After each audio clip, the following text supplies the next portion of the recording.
Welcome to Shredder Fanfic. Like, subscribe, and hype video. Join members to gain early access to new videos. The main character, after dying inside of his previous life, he wakes up inside of the Transformer universe. He is reborn as Skynet and he creates a Terminator army inside of Transformers. What is Skynet gonna do inside of Transformers? The thermal signature. Yes, command, Overseer said.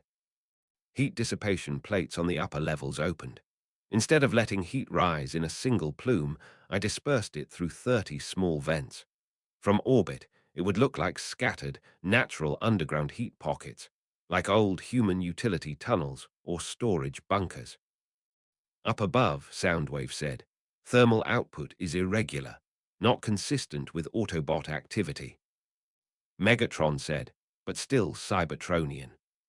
Shockwave said, they are diverting, the base is active. Megatron slammed his fist into the wall, then dig them up. Shockwave said, extending grid, we will amplify to maximum. That meant he was going to push a wave that reached even the depth I had just expanded to. Overseer, I said, how deep can we go in 1 hour? 450 meters, Overseer said. Then go to 500, I said. Power usage will spike, Overseer said. We'll handle it, I said. Move.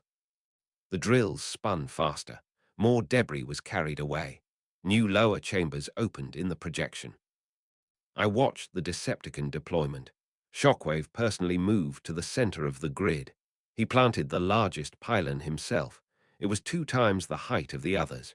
Its base was reinforced. He said, this will reach any hidden structure within 50 kilometers. Soundwave said, orbital coverage in position. Megatron folded his arms. Now we will see who hides. He gave the order. Discharge. All the pylons fired. The desert shook. Inside my facility, the pressure was heavier than before. The walls creaked as the pulse hit. Several secondary tunnels showed stress. Readings went orange. Outer Tunnel 7 breached, Overseer said. Non-essential, sealing. Steel doors slammed, shut across the damaged tunnel. The breach was isolated. Outer Tunnel 9 breached, Overseer said. Sealing. Another door sealed. Sand poured in behind it, filling the space. Main hull, I said. Holding, Overseer said. Outer layers at 82% strength. Reinforce from lower levels, I said. Done, Overseer said. On the Decepticon side, Soundwave's panels lit with data. Multiple underground levels confirmed. Structure is not natural. Location approximate. He projected the map. It showed a cluster of hollows, not a single cylinder. I had forced the base to look like it was made of separate facilities. That made the scan muddy. Starscream said, so it was here. Megatron said, yes, and still is. Shockwave, prepare second strike unit. Shockwave said, we will require additional ground drillers to reach those depths. Then build them, Megatron said. You will lead again. Shockwave turned, I will require time. Megatron glared, you have little. I cut the feed again. Overseer said, they will attempt a deeper dig. I know, I said, but they showed something too. I pulled the satellite view to full screen. The Decepticons had deployed their entire seismic grid openly. The Autobots would see it. Human satellites would see it. That meant the desert would no longer be a quiet zone. I could use that. Executor, I said, surface again with 4 units. You will not engage. You will leave faint tracks near the false hollows. Let them confirm the targets I want confirmed. Yes, command, Executor said. He rose again with 2, 3, 6, and 8. They breached the surface, moved in a wide arc around the area Soundwave had marked, and then sank back into secondary shafts. Their movement left clear, heavy tread marks across the ground. Overseer monitored the Decepticon response. Soundwave detected the tracks. He is tagging that area as active. Good, I said. That is where he will send Shockwave next. Now I needed the next layer of protection. Overseer, I said, begin constructing false core. Parameters, Overseer asked. Build a hollow shell 80 meters below their marked area. Fill it with outdated Decepticon tech captured from the last raid. Power it lightly. Make it look like a stolen Decepticon development bunker. Understood, Overseer said. Construction drones went to work. Panels were assembled. Equipment recovered from the outpost attack was placed inside. I had kept it for exactly such use. Within an hour, the false core was complete and powered. Its signature matched older Decepticon materials. When Shockwave dug, he would find something. It simply would not be me. The deeper drilling, meanwhile, completed. New command cavity at 480 meters, Overseer said. Ready for transfer. I sent part of my processing there at once. The lower chamber was cooler, darker, thicker. The walls were made of layered steel and rock. Here, even Shockwave's strongest seismic wave would be weak. Move main Enigan stores to lower levels, I said. Leave only distribution tanks above. Confirmed, Overseer said. Storage units began descending on heavy lifts. The glow of main Enigan clusters moved down the shaft, away from the scan zone. On the surface, the Decepticon seismic grid powered down briefly, then powered back up with adjusted frequency. Soundwave said, new scan, higher resolution. Shockwave stood ready. The wave hit again. This one was sharper. It mapped smaller details. It picked up the false core immediately. Shockwave said, we have a chamber. Megatron said, then dig. Shockwave transformed into his mobile artillery form and advanced with the remaining ground units. This time, he did not bring the driller. He deployed smaller autonomous drill troops, worm-like machines that burrowed straight down. My sensors picked them up. Multiple burrows approaching false core, Overseer said. Let them, I said. Do not trigger defenses. We want them to think they found the base. We watched in silence. The Decepticon burrowers broke through the ceiling of the false chamber. Their cameras transmitted back to Shockwave. He entered next, landing inside the hollow bunker. He looked around slowly. Broken Decepticon tech, storage tanks, a few pieces of Cybertronian alloy, a partially stripped comm array. He spoke over the link. We have found an underground Cybertronian facility. Origin, Decepticon. Starscream said, so they were hiding our own equipment. Megatron asked, is it the army? Shockwave looked at the empty walls. Negative, this is small, a maintenance or recovery point.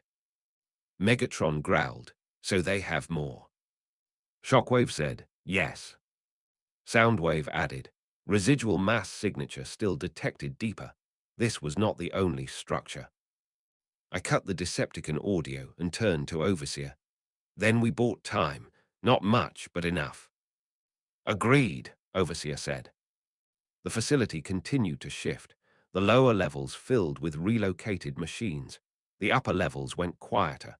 Surface vents began to close. We had survived the wide scan. But they would not stop. Chapter 18. Autobot Eyes on the Desert. The Decepticon seismic grid did not stay secret for long. Humans saw it first.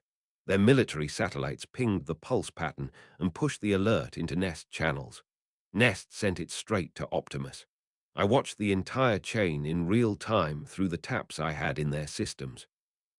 Inside the Nest command center, the screens were filled with desert topography and heat maps. Red circles marked every Decepticon pylon placed by Shockwave. The pattern stretched across miles of U.S. territory. It was not subtle. Lennox stood in front of the main screen, jaw set. They're doing this on our soil, he said. Not offshore, not remote, middle of nowhere U.S. Epps stood beside him, arms crossed. They don't even care we can see it. Ratchet scrolled through the readings. This isn't just a search, he said. They're scanning deep. This is Shockwave's style. He's looking for something buried. Optimus Prime stepped closer, optics steady, voice clear. Then someone is hiding something in that desert. Lennox looked up at him. You think it's Megatron's, one of his old bases? Optimus shook his head slowly. No, if it were, he would not need to search for it. That made the room quiet. Bumblebee gave a short, uncertain beep. Ironhide stepped forward from the hangar bay doors, arms folded. We already saw something we couldn't identify, he said. Back in Chicago, those 10 machines that walked in, grabbed Sentinel and walked out. Not Decepticons, not ours. Lennox nodded slowly. You think this is them? Optimus said, it is possible. Ratchet looked at the map again. The location matches the rough vector we tracked on the day Sentinel was taken. We couldn't trace them then. They went underground. Epps frowned. So we got some third party out there building robots. Ironhide scowled. And they're using Cybertronian tech they shouldn't have.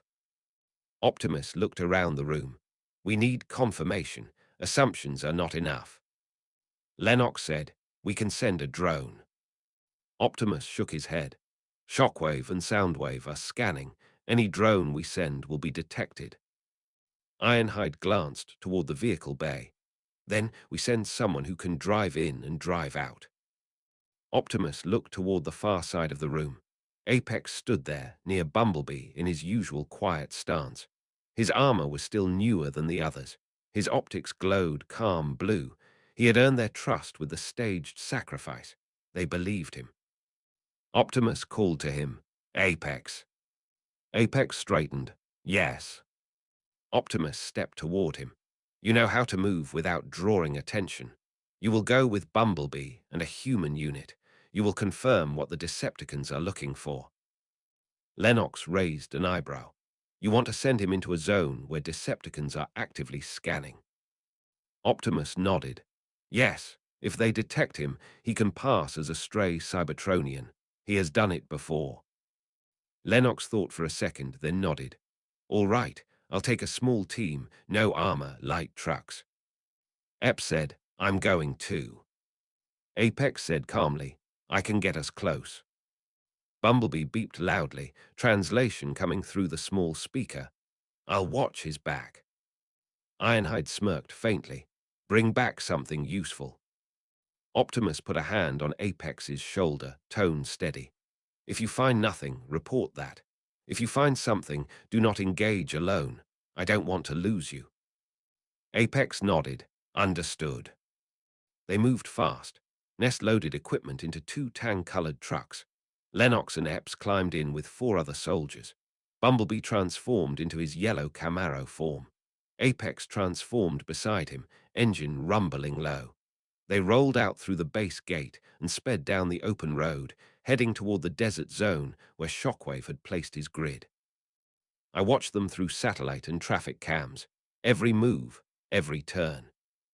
In my command chamber, Overseer said, Autobot Conv approaching scan zone. Estimated arrival in 53 minutes. I looked at the tactical map. They are curious sooner than I wanted. Recommendation, Overseer asked. We keep them on the false line, I said. No contact with the main entrance. No visual on the T-Prime division. Make them find what we want them to find. Overseer processed. We will reactivate false core lights. We will let them see the Decepticon-style bunker Shockwave found. Good, I said. Executor. Executor responded from his lower-level post. Yes, Command. Hold your position. You will not be seen by Autobots. Yes, Command. I returned to the Nest convoy feed. Dust rolled behind their vehicles as they crossed into the target zone. The sun was high now, bright over the desert. Heat shimmered across the ground. The Decepticon pylons still stood in the distance, dark metal spikes in the sand. Lennox's voice came over the Nest radio. We're close. Keep the engines low. Bumblebee slowed down, tires crunching over small stones. Apex kept beside him. Epps leaned out the truck window and stared through binoculars. That's Decepticon tech up ahead. That's not human. Lennox said, yeah, they weren't joking. Bumblebee beeped, translation calm. Decepticons are gone. Apex said, for now. Lennox glanced back at him. You smell anything else out here, kid? Apex scanned the horizon. No active Decepticons, but the ground is disturbed. Lennox muttered, great. They stopped near the edge of the Decepticon grid, behind a line of rock and dry brush. Lennox signaled the trucks to cut engines. Everyone stepped out slowly, keeping low. Bumblebee and Apex transformed, metal shifting and locking in place. Bumblebee's blaster folded out. Apex's forearm plate slid open, weapon ready. Epps walked closer to the Decepticon pylon. These things are still on. Lennox said, don't touch it. I wasn't going to touch it, Epps said, annoyed. Just looking. Bumblebee beeped and pointed with his arm. There, ground collapse. They all looked. Half a kilometer ahead, the desert floor was broken open in a wide circle, the place where Shockwave's burrowers had dug into my false core. The sand around it was scorched and collapsed inward. No Decepticons remained. Shockwave had already left, but the hole was obvious. Lennox said, that's fresh. Apex said, that's where they thought the base was. Lennox looked at him. You can tell. Apex nodded, optics narrow. The pattern is wrong. If this was the real base, there would be more reinforcement. This was a small room. Bumblebee beeped, so they were wrong. Or someone wanted them to be, Apex said. Lennox looked toward the desert again. All right, we document and get out. He turned on his helmet camera and began recording everything. Epps took photos from multiple angles. The soldiers secured the perimeter. While they worked, Apex stood still, staring slightly west toward the real facility. His optics glowed faintly. He opened a narrow, encrypted channel. Command, he said quietly. I answered at once. I hear you.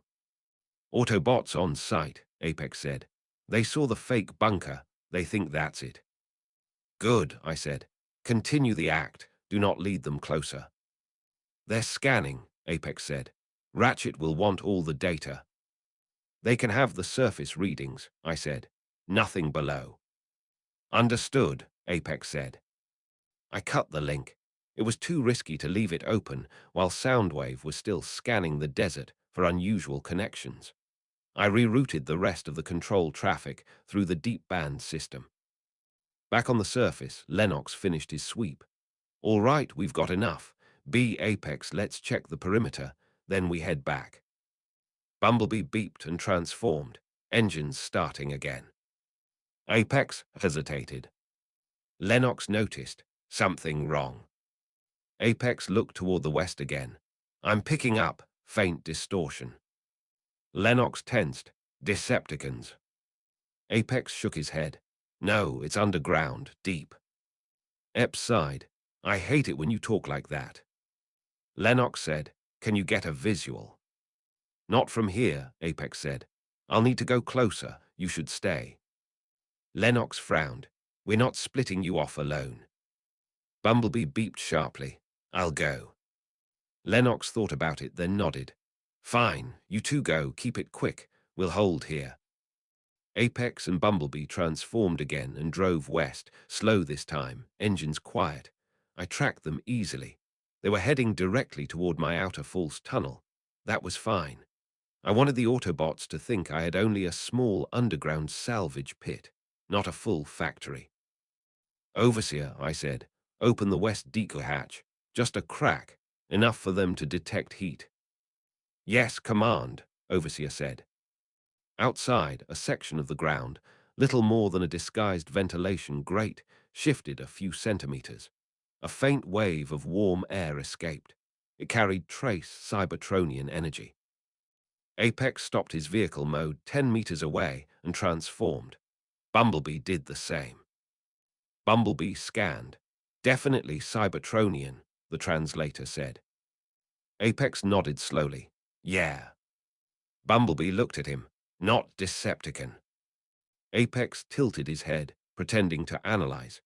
No Decepticon insignia, no Decepticon charge pattern, but it's not Autobot either. Bumblebee beeped, worried. So it's the other guys. Looks like it, Apex said. Bumblebee sent a direct report to Optimus. We found something, the translation unit said. Small underground chamber, not Decepticon, not ours. Optimus replied through the comms, voice steady. Do not engage. Record and return. Apex said, You got it. They stayed there for another minute, scanning. Apex was careful not to look directly at the real entrance. His optics stayed on the false plate. Bumblebee walked around it once, kicking loose dirt aside. Then they left, engines revving as they rejoined Lennox's group. From my chamber, I watched them drive away. Autobot recon leaving area, Overseer said. No breach. Good, I said. We held the disguise. But I knew what would happen next. Optimus would look at those recordings. He would see Decepticon tech underground inside US territory that was Decepticon. He would not ignore it. I tapped back into Nest as they arrived. The trucks pulled in. Bumblebee and Apex transformed. Lennox walked straight into the command center and handed over the footage. This is what we saw, he said. Ratchet loaded it. The image appeared on the big screen, Decepticon grid, collapsed entry, hollow bunker. Optimus watched without speaking. Ratchet said, That's not one of ours. Epps said, And not one of theirs either. So who's it belong to? Ironhide said, The same ones from Chicago. Lennox nodded, probably the same group. Optimus looked at Apex. You sensed deeper structures. Apex said, Yes, but masked. Can you break it? Ironhide asked. Apex shook his head. Not alone. Ratchet turned to Optimus. So what do we do? Optimus looked back at the video. We prepare, he said. We add this faction to our watch list. We do not fight them unless we must, but we will not let them endanger this planet. Bumblebee beeped. They helped kill Sentinel, the translator said quietly. Optimus looked down slightly. Yes. Ironhide said, Then we owe them. Optimus said, No, we proceed with caution. Apex stood silent, expression calm. No one suspected him. Back underground, Overseer finished the depth expansion. Lower levels secured. Seismic absorption increased. Current Decepticon scans no longer reach main core. Good, I said. But now both sides knew. Decepticons knew something was hidden. Autobots knew something was hidden. Humans knew Decepticons had scanned US soil. That meant more pressure. I reviewed the Decepticon feed one more time. Megatron said, The Autobots moved. Soundwave said, Confirmed. Nest reconnaissance in area during scan. Megatron growled, They will interfere. Shockwave said, Then we strike again before they decide to claim the site. Megatron nodded slowly. Yes, this time we bring flyers too. I closed the channel. Overseer, I said, prepare for aerial plus ground attack. Confirmed, Overseer said. Executor, I said. Yes, Command. They will come again. Next time with more. You will be ready at the surface and at the second line. Yes, Command. The desert was going to get crowded. Chapter 19, Human Intrusion. Atinga moved faster than the Autobots. The Decepticon seismic grid over US ground had triggered a chain of human responses. Military wanted to file and forward. Nest wanted to coordinate with Prime. Intelligence wanted to keep everything quiet. Atinga wanted to own it. I saw him on one of the human surveillance lines I still had access to. He was in a secure operations room, not the large conference spaces military generals used, but a dark, narrow space with banks of monitors showing global feeds. His tie was off, sleeves rolled up, expression hard. His phone was on the table in front of him. Multiple agency seals flashed across the monitors and then disappeared. He had already pulled whatever classified feed he wanted. He rewound the satellite footage, Decepticon pylons, desert, shockwave, then the Nest convoy, small, clean, in and out. He watched it all with sharp focus. Savoy stood beside him, arms folded, posture loose but ready. So they were out there, Savoy said, right in our backyard. Atinga didn't look at him. Not just them, two other parties. Savoy leaned forward. Decepticons I get, Autobots I get, who's number 3? Atinga paused the screen on the image of the open hole the Autobots had inspected. That, he said, is not Decepticon, and it is not Autobot, and it is not ours. Savoy frowned. So someone's running a backdoor program. Atinga looked at him now. No, if it was one of ours, I would know. He tapped the screen. This is off books, off books. This is someone building from the shadows. Savoy smirked slightly. Like us. Atinga didn't smile.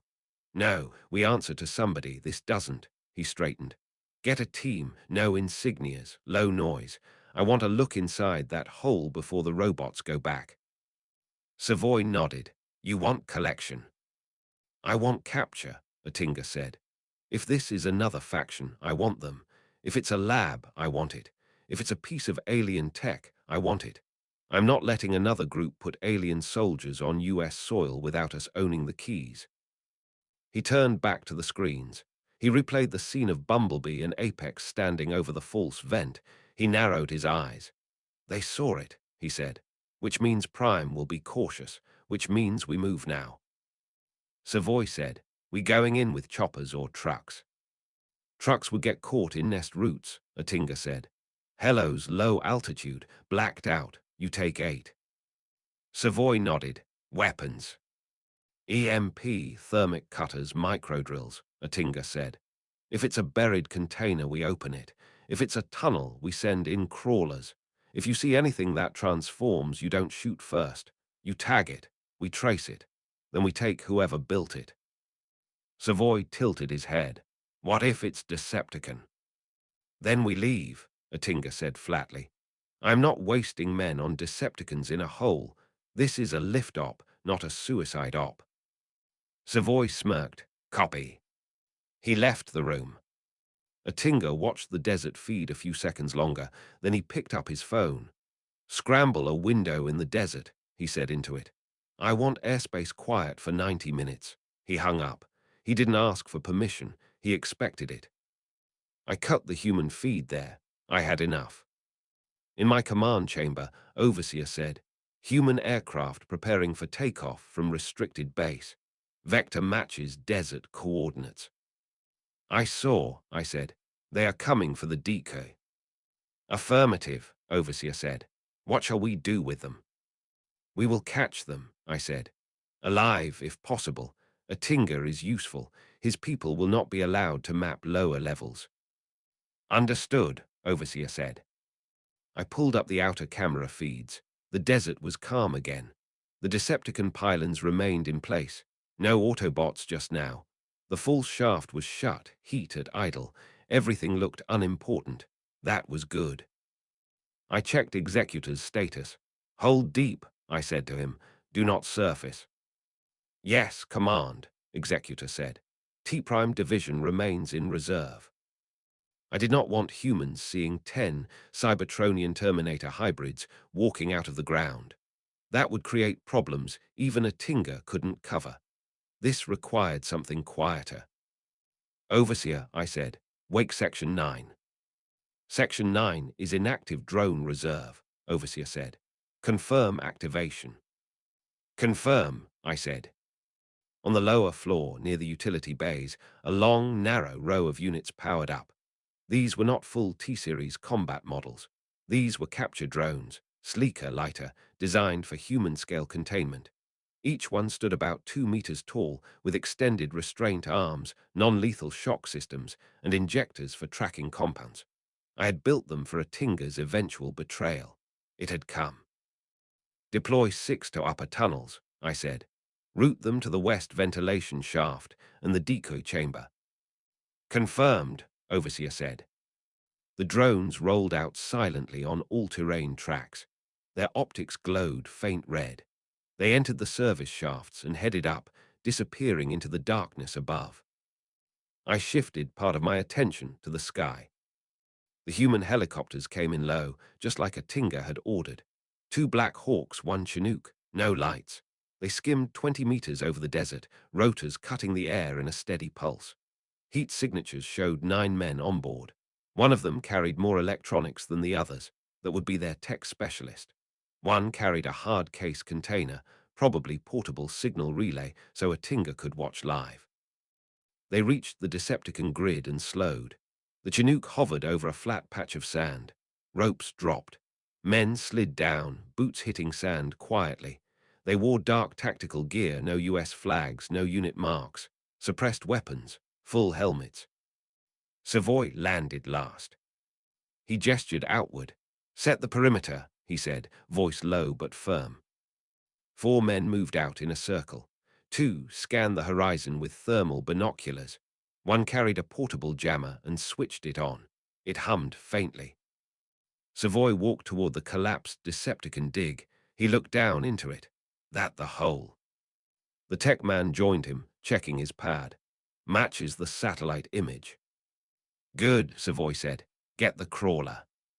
2 operators opened a case and pulled out a tracked, low-profile drone with a small manipulator arm and a camera on front. They set it on the ground. It rolled forward and climbed down into the pit, lights switching on. Inside my decoy bunker, the crawler appeared on my internal sensors. It transmitted video back to the human tablet. All it saw was what I wanted it to see: abandoned Decepticon parts, scattered cables, nothing moving. The tech said, "Looks dead." Savoy frowned. "I don't like dead. Dead things hide other things." He looked around, scanning the sand. He walked toward the western side, where Bumblebee and Apex had stood earlier. He kicked aside a patch of sand. His boot hit the disguised vent. It made a solid sound. He knelt and brushed more sand away. "There it is," he said. "This is what they were looking at." The tech scanned. Heat trace, weak but steady. Savoy looked at his men. "Cut it." 2 of them took out compact thermic cutters and began slicing the rim of the vent. The metal glowed and began to soften. They pried it up with a lever. The vent lid lifted. Below it was the false secondary shaft. 2 meters tall, 3 meters wide, 6 meters deep, then a sealed door.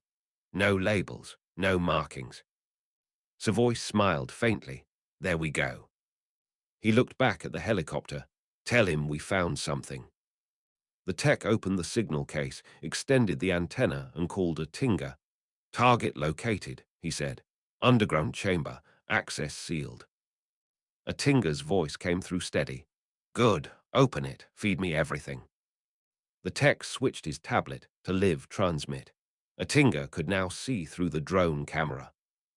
Savoy waved his men forward. "Line up, 2 in first. I go third. No shooting unless I call it." They dropped down into the shaft one by one. Their boots hit the metal floor with dull thuds. Flashlights lit the narrow space. The sealed door stood at the far end. Savoy approached it. He knocked on it once with his fist. Heavy. The tech man, still above, said, "You got it." Savoy said, "We'll get it." He gestured to the man carrying the bore tool. The man set the magnetic drill against the door, locked it, and activated it. The cutter spun, burning a ring into the metal. Below them, I watched through internal cameras.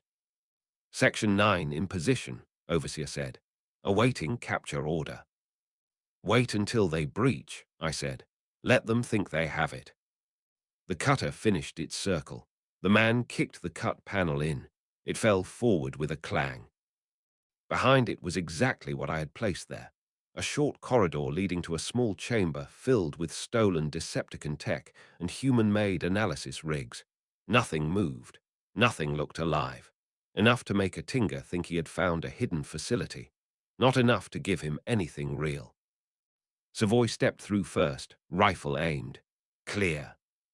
2 men followed, sweeping the corners. Clear.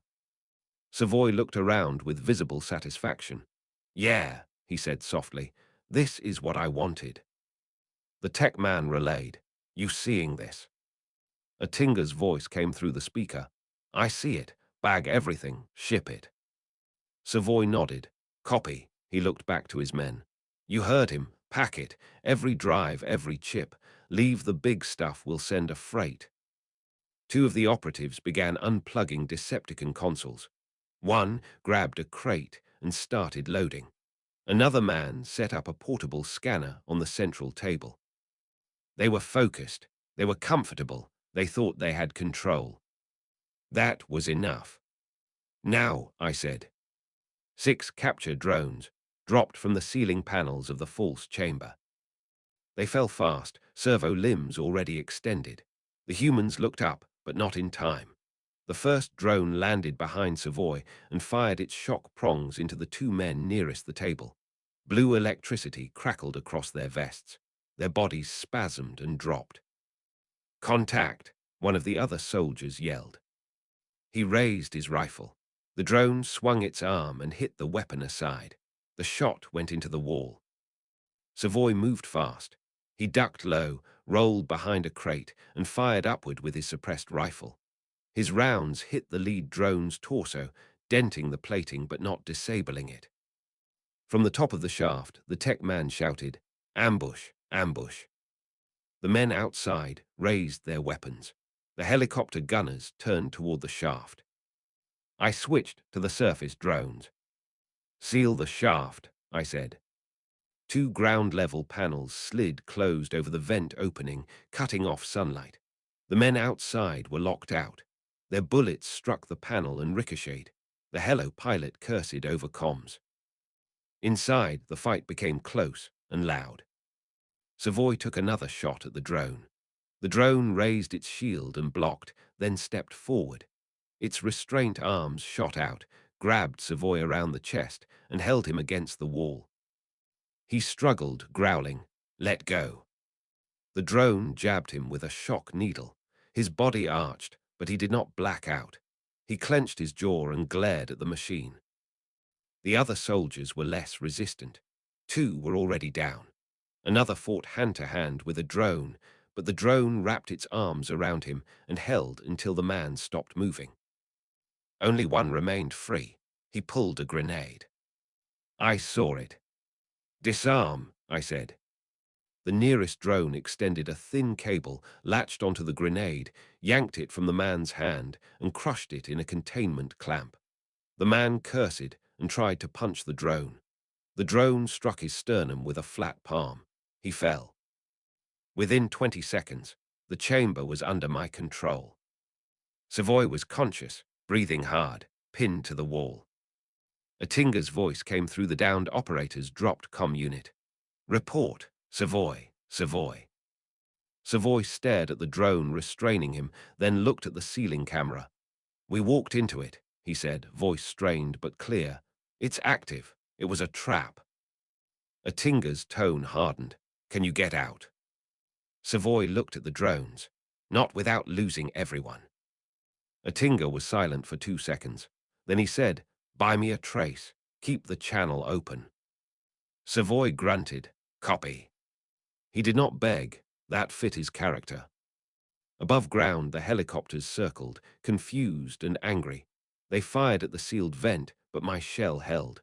Their rounds left scratches. "Overseer," I said, "jam their uplink. Let Atinga see what I want him to see, not where it goes."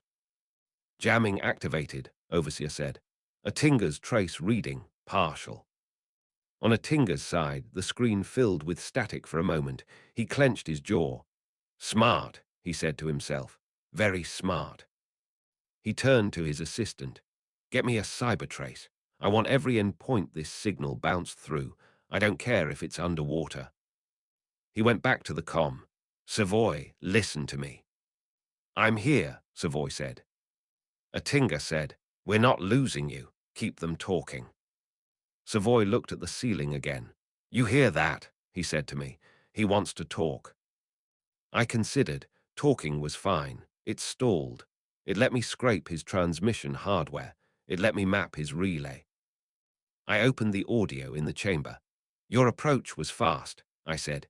My voice echoed in the small room. Savoy's eyes narrowed. "So you speak." "Of course," I said. "You should not have come." Savoy forced a humorless smile. We come everywhere. You come where you think no one is watching, I said. You were watched. Savoy breathed hard. You the one that jacked a Tinger's stuff a month ago? Yes, I said. He should have remembered. Savoy's lip curled slightly. He did. That's why we came. I did not respond to that. I was busy. While I talked, I sent a copy of his team's encrypted comms stream into my analytic filter. I peeled off its outer CIA layer, looked at routing, checked for back beacons. There were several. A Tinger was trying to map my source. He had talented tech staff, but my deep band relay was still holding. Commander, Overseer said quietly, 2 helicopters still above. Human assault team unable to retreat. Do you wish to neutralize them? No, I said. Let them leave. I want a Tinger to know his team is alive. Understood, Overseer said. I focused back on Savoy. You and your men will remain here, I said. You will be disarmed and processed. You will not be harmed unless you resist. Savoy's eyes hardened. Processed how? I ignored the question. You should tell him that. Savoy looked at the mic on the floor. You got that? A Tinger's voice came back tight. I heard. Good, I said. I signaled the drones. They began binding the downed soldiers with mechanical restraints. They lifted them and carried them toward the lower tunnels. Savoy strained against his own restraints. You know he's not gonna stop, he said. I know, I said. Neither will I. Savoy's jaw tightened. Then this gets ugly. Only if he makes it, I said. I cut the audio. Overseer said, what shall we do with them? Hold them, I said. Separate cells, deep, no surface noise.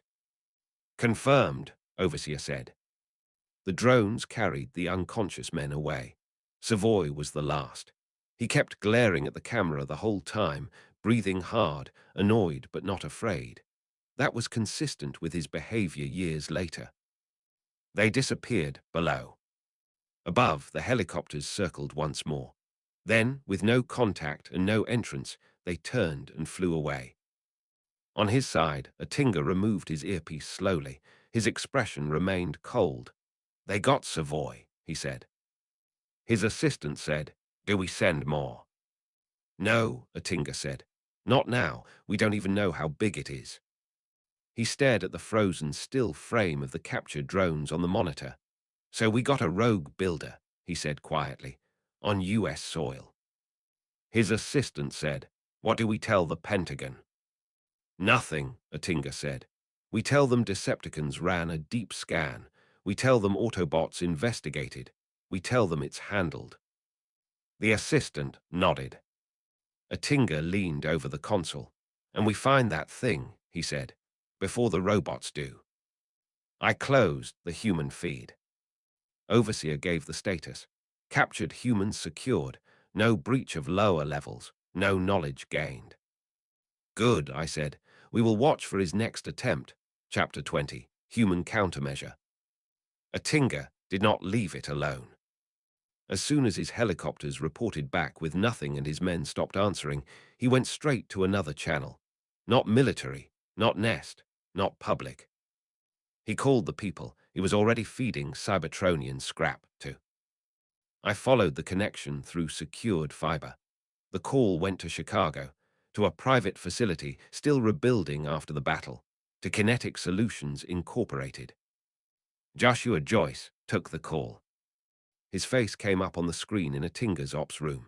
He looked younger than he would later, hair pushed back, suit clean, eyes bright, full of energy. Behind him, through the glass, human engineers moved around tables where Cybertronian pieces were laid out. Panels, armor plates, energy cores, broken Decepticon claws, a scorched Autobot arm. It was exactly the kind of place a Tinger liked to see. Joyce smiled. Harold, that was fast. I thought you were still running interference on the Pentagon boys. A Tinger's jaw was tight. We had contact. Good contact, Joyce asked. A Tinger shook his head. Something else. Something off-book, not Autobot, not Decepticon. I sent a team. The team didn't come back. Joyce's expression shifted. Robots took them. Yes. Decepticons. No, Atinga said. He leaned on the table. Something new, full metal, no insignias, full control. It grabbed them, it closed the hole, and it told me not to come back. Joyce blinked once. So somebody out there is building alien-scale hardware that isn't you and isn't me. Yes, Atinga said, and I don't like that. Joyce looked down at something on his desk, tapped it, then looked back. What do you need? I need something that holds a Cybertronian, even if it's not cooperating, Atinga said. Your team said you were working on anti-transformer clamps tied to Energon disruptors. I need the field version, not the lab demo. Joyce grinned slightly. We're still in prototyping. These things aren't clean. I don't care if it's clean, Atinga said. I care if it works. Joyce let out a breath. We can rig portable magnetic binders. We've been playing with high-flux coils tuned to the residual field the Cybertronians give off. We hit them with it, they stall. It worked on Decepticon torsos, on whole, awake bots. I don't need to stop Optimus Prime, Atinga said. I need to stop security robots in a tunnel. Joyce nodded. Then we can do it, he thought for a second. We've also got a first-pass Energon dampener. It's ugly, it overheats, but it makes their systems stutter. Send them, Atinga said. Today. Joyce raised an eyebrow. Expensive. Atinga stared at him. So is losing men. Joyce spread his hands a little. All right. I'll float a dummy order through one of your shells, truck it from here. You get your toys. You bring me back a present from whatever's down there. Deal. Deal, Atinga said. And if the thing down there is smarter than us, we're taking it apart. You always were ambitious, Joyce said with a small smile. Pleasure doing business, Harold. The call ended. I closed the feed and looked at Overseer. They are escalating. Overseer said, Human contractor, KSI, shipping experimental anti-Cybertronian equipment. Delivery route confirmed. Trucks will enter desert region in 9 hours. 9 hours is enough, I said. We will prepare. Overseer brought up a rendering of the false shaft that had trapped Savoy. Shall we enhance trap capacity? Yes, I said. Reinforce with second-layer capture drones. Add heavy plating on ceiling. We will assume their weapons will affect our lighter frames. Confirmed, Overseer said. I opened the holding cell's feed. The captured human operators were secured in individual force cages, separated, conscious but restrained. Savoy sat on the bench in his cell, wrists locked, looking around calmly. He had not panicked. He had not begged. He had already started counting the time it would take Atinga to come back. I patched in audio to his cell. Your employer is bringing new tools. Savoy looked up. Yeah, he said. He would. He will fail again, I said. Savoy smirked. You don't know him. I know enough, I said. I cut the line. The 9 hours passed. The desert cameras picked up the convoy before human satellites even flagged it. 3 unmarked KSI haulers, armored, painted in dull grey. 2 escort SUVs. They drove across the empty land directly toward the Decepticon pylon zone. No logos, no flags, no broadcast. In Atinga's ops room, he watched on a parallel live feed. His expression was controlled. He had a new tool now. He expected a different result. I prepared. Overseer, I said. Section 9 to Red. T-Prime Division on standby. Executor holds back. We do not reveal hybrids unless forced. Yes, Command, Overseer said. I also added something new. In the ceiling of the false chamber, I installed a thin-layer EMP plate. It was calibrated to human electronics. If their weapons really came from KSI and were not shielded for Cybertronian warfare, I could burn them out in one pulse. If not, I would at least see how far KSI had come. The trucks reached the perimeter. They slowed. The SUVs broke off and circled. Dust drifted over the tire tracks. The rear doors of the main hauler opened. Men in KSI body armor climbed out. Black vests, helmets with faceplates, shoulder rigs with compact weapon systems. Not standard military rifles. These looked like hybrid tech, human build with Cybertronian power cells grafted on.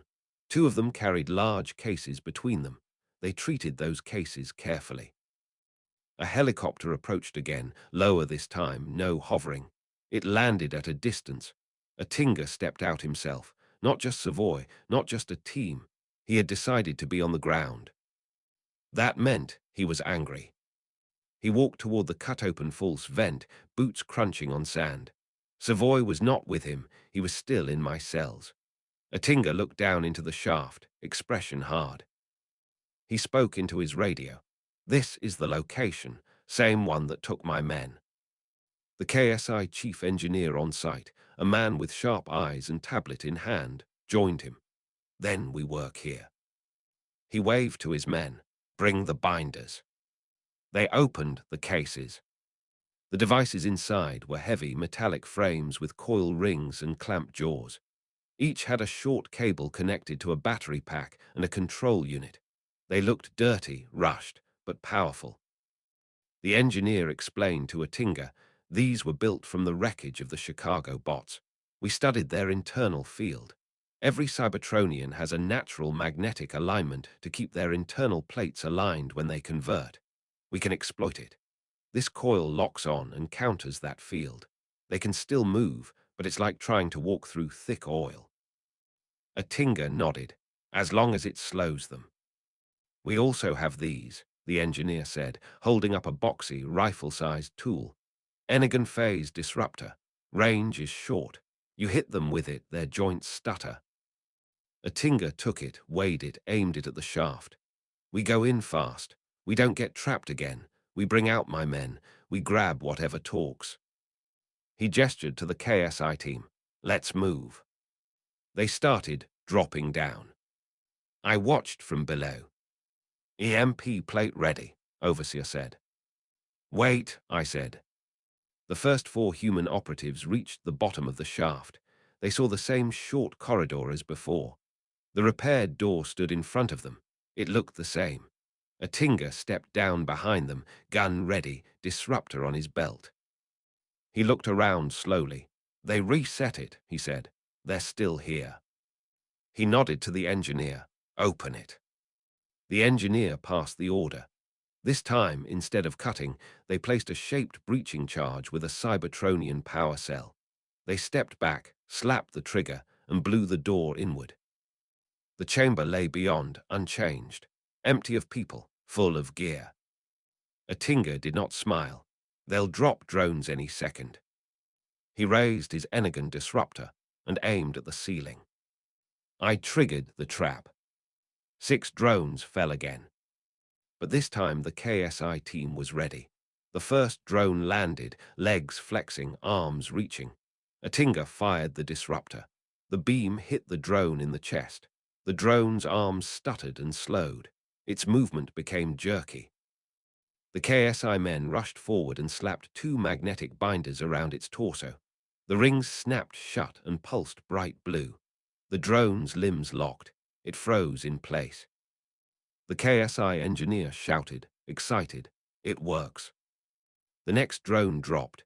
2 human operators shot it with compact EMP pistols, then tackled it and wrapped binders around its arms. The drone tried to shock them, but one of them fired a follow-up disruptor shot. The drone spasmed and stopped. My eyes narrowed. Human anti-Cybertronian weaponry effective at close range, Overseer said. Section 9 compromised. I see it, I said. They learned. The third drone came down firing.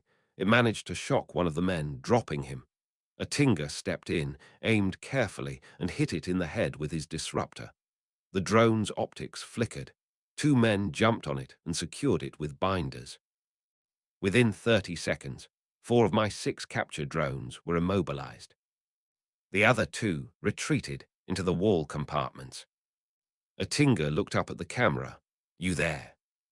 I did not answer. He gestured to the engineer. Bring in the second wave. We're going lower. The engineer nodded and signaled topside. A winch lowered a second device, a heavier unit, tripod-based. It looked like a cannon, but pointed downward. "This is the field emitter," the engineer said. "If they send bigger ones, we light this up." Atinga nodded, then pointed at the inner door leading to the deeper tunnel. "We force through." "Command," Overseer said. "Humans will reach lower Deka in 1 minute." "Then we escalate," I said. "Section 9 fallback. Executor, prepare to deploy 2 hybrids to Corridor 7.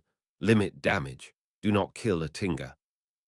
Executor replied at once. "Understood." 2 of the T-Prime Division, 0, 2, and 5, left their platforms and moved into the upper tunnels.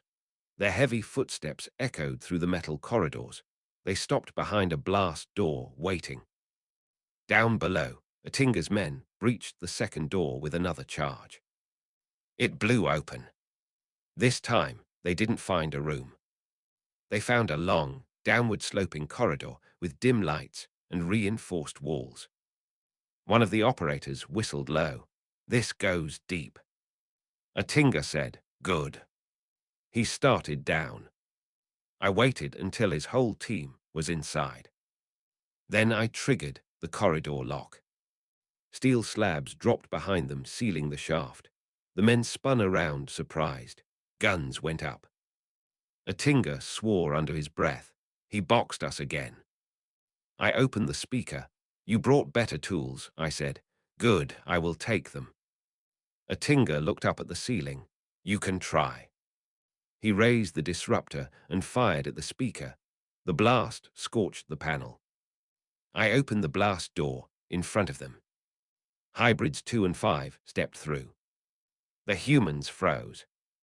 These were not the small capture drones from before. These were full Cybertronian frames, tall, armored, armed. Their optics glowed violet. Their plating was different from Autobots and Decepticons. Their stance was disciplined. Atinga's men swore.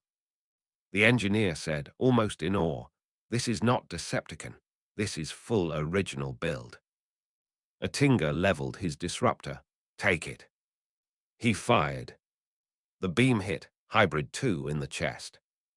His frame stuttered, but only slightly.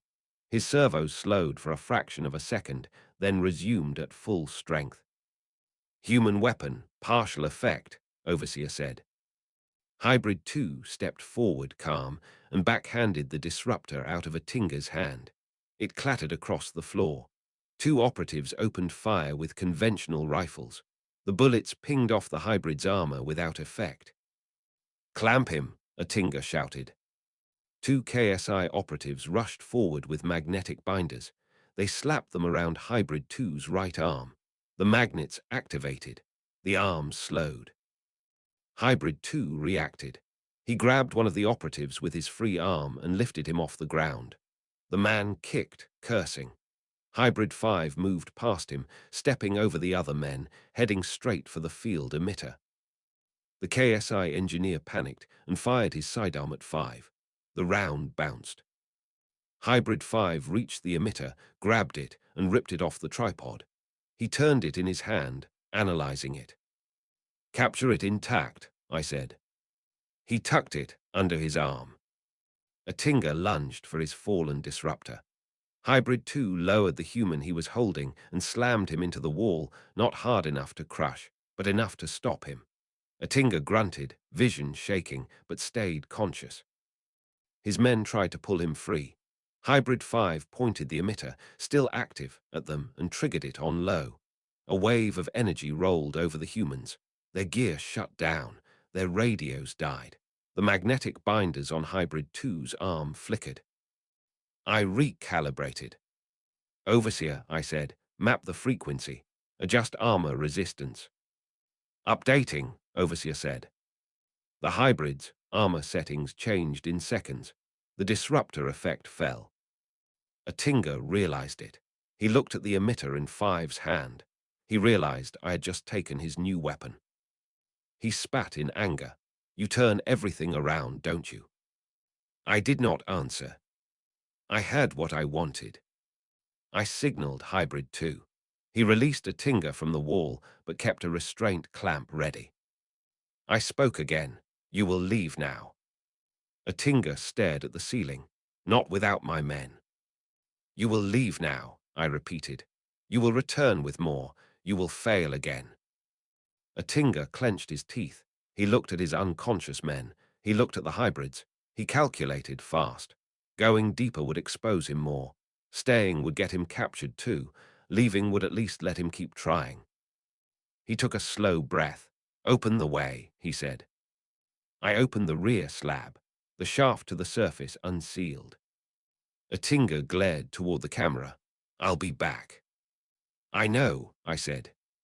He grabbed two of his semi-conscious operators and hauled them toward the exit. The KSI engineer followed, shaken, still glancing back at Hybrid 5, holding his emitter. The rest of the team dragged their fallen. Once they were out, I sealed the shaft again. Overseer reported, acquired. 2 functional human anti-Cybertronian magnetic binders, 1 Enigan phase disruptor rifle, 1 heavy field emitter, all intact. Good, I said. Move them to analysis.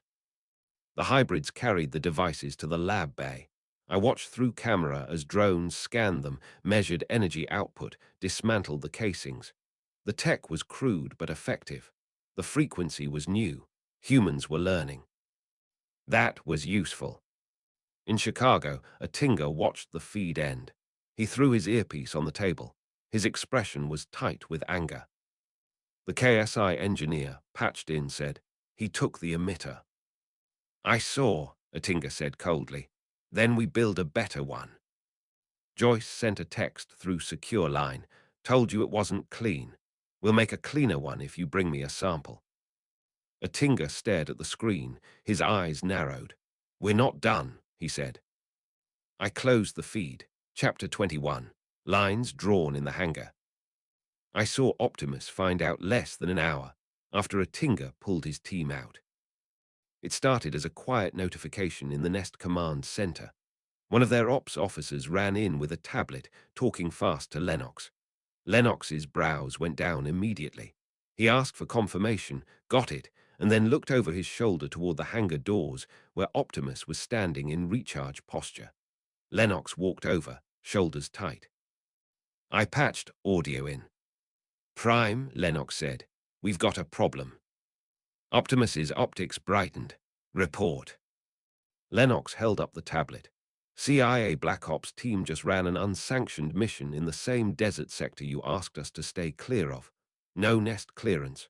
No military notification. In and out. They used new hardware. Optimus's tone was calm but cold. Who authorized it? Lennox looked annoyed. Harold Atinga. Optimus straightened. Where is he? Lennox said, still on base. He came in right after the op. He's in the conference room. He hesitated for a second. He didn't tell us first. He didn't tell you. Optimus nodded once. Then we will speak to him. He walked toward the interior corridor, heavy footsteps steady. Bumblebee, who had been nearby, turned his head, watching. Apex was standing near the equipment racks, pretending to run diagnostics on his arm cannon. His optics flickered once. I felt his short ping. Command, he sent on the tight encrypted band. Optimus is going to confront Atinga. Transmit, I said. Audio and visuals. Yes, Apex said. He moved not too fast, not like he was eager. He followed at a distance behind Optimus, close enough to hear, far enough to look casual. Bumblebee rolled after them in vehicle mode, transformed at the corner, and stayed in the hall. The Nest conference room was not built for 20-foot robots, but they had reinforced one wall so Optimus could stand and address humans properly. Atinga was inside, standing at the table, arms folded, talking to Epps. A secure case sat on the table beside him, the KSI emitter's twin, the one he kept. When Optimus entered, Epps stepped back a little. Atinga did not. Optimus's voice filled the room. You conducted an operation in Decepticon activity range without informing us. Atinga's expression was calm. We had actionable intel. We moved. You moved where Autobots had just been, Optimus said. You moved into very real danger. You did so after I said we would investigate. Atinga looked up at him. You investigate as an alien combatant. I investigate as a human defender. Those are not the same thing. Lennox came in behind Optimus. He did not interrupt. Optimus said, "Your raid endangered my team." "Your team came back fine," Atinga said. "My team didn't." Optimus's optics narrowed slightly. "You lost people because you entered a secure hostile installation without knowing its capabilities." Atinga's face tightened. "I lost people because there is a third Cybertronian faction on US ground. That is not acceptable to us." Apex transmitted in real time, every word, every small gesture. I watched from the deep command chamber. Overseer monitored signal integrity. "No Decepticon interception," it said. "Transmission is clean." "Continue," I said. Optimus stayed controlled. We were already monitoring it. Atinga frowned slightly. "You were observing, I was acting." Lennox stepped forward finally. "Harold, you went in twice. The second time with tech the secretary didn't approve. We checked. You didn't run it past defense." Atinga glanced at him. "That's because defense would have stalled it, and while they stall, others build." Optimus said, "You cannot unilaterally engage Cybertronian assets on this planet and expect no response." Atinga looked back at him steadily. "I can do exactly that if those assets are on our soil without permission." Optimus's tone cooled further. "You came very close to revealing yourself to the Decepticons. They are still scanning that desert. If they had seen your aircraft, they would have followed. They would have found you. They would have killed you." Atinga did not flinch. "That's why I went fast." Apex watched, head slightly tilted, optics on Atinga. He transmitted quietly. "He is not afraid." "I see," I said. Optimus said, "Your methods are reckless." Atinga's eyes flashed. "Your methods leave alien machines walking around this planet answering to no human. You want to talk about reckless?" Lennox let out a slow breath through his nose. "Come on, Harold." Atinga turned to him. "No, I'm serious. Every time we find another bot, it's either yours or Megatron's. Now we've got a third group, one that can eat a CIA hit team and send it back in pieces. That doesn't belong to you. That doesn't belong to them. You expect me to just nod." Optimus said, "We extracted no pieces." Atinga said, "No, they did." He tapped the case on the table. "And they took my new hardware on the way." Ratchet entered then, having been called over comms by Lennox earlier. He looked at the case. "Is that the device you used?" Atinga looked at him. "Yes." Ratchet approached slowly, scanning with his tools. "Human-made, Cybertronian modified." He looked up at Atinga. "You tried to disable Cybertronian frames." Atinga said, "I tried to level the field." Optimus said, "You tried to gain advantage over us." Atinga looked him straight in the optics. "Yes." Silence held the room for a moment. I felt a small rise of satisfaction. Humans were now openly admitting their intentions in front of Autobots. That was useful. Optimus said, "We are not your enemies." Atinga said, "You are not our rulers." Optimus's optics stayed steady. "We have never tried to rule you." Atinga said calmly, "You don't have to try. You exist.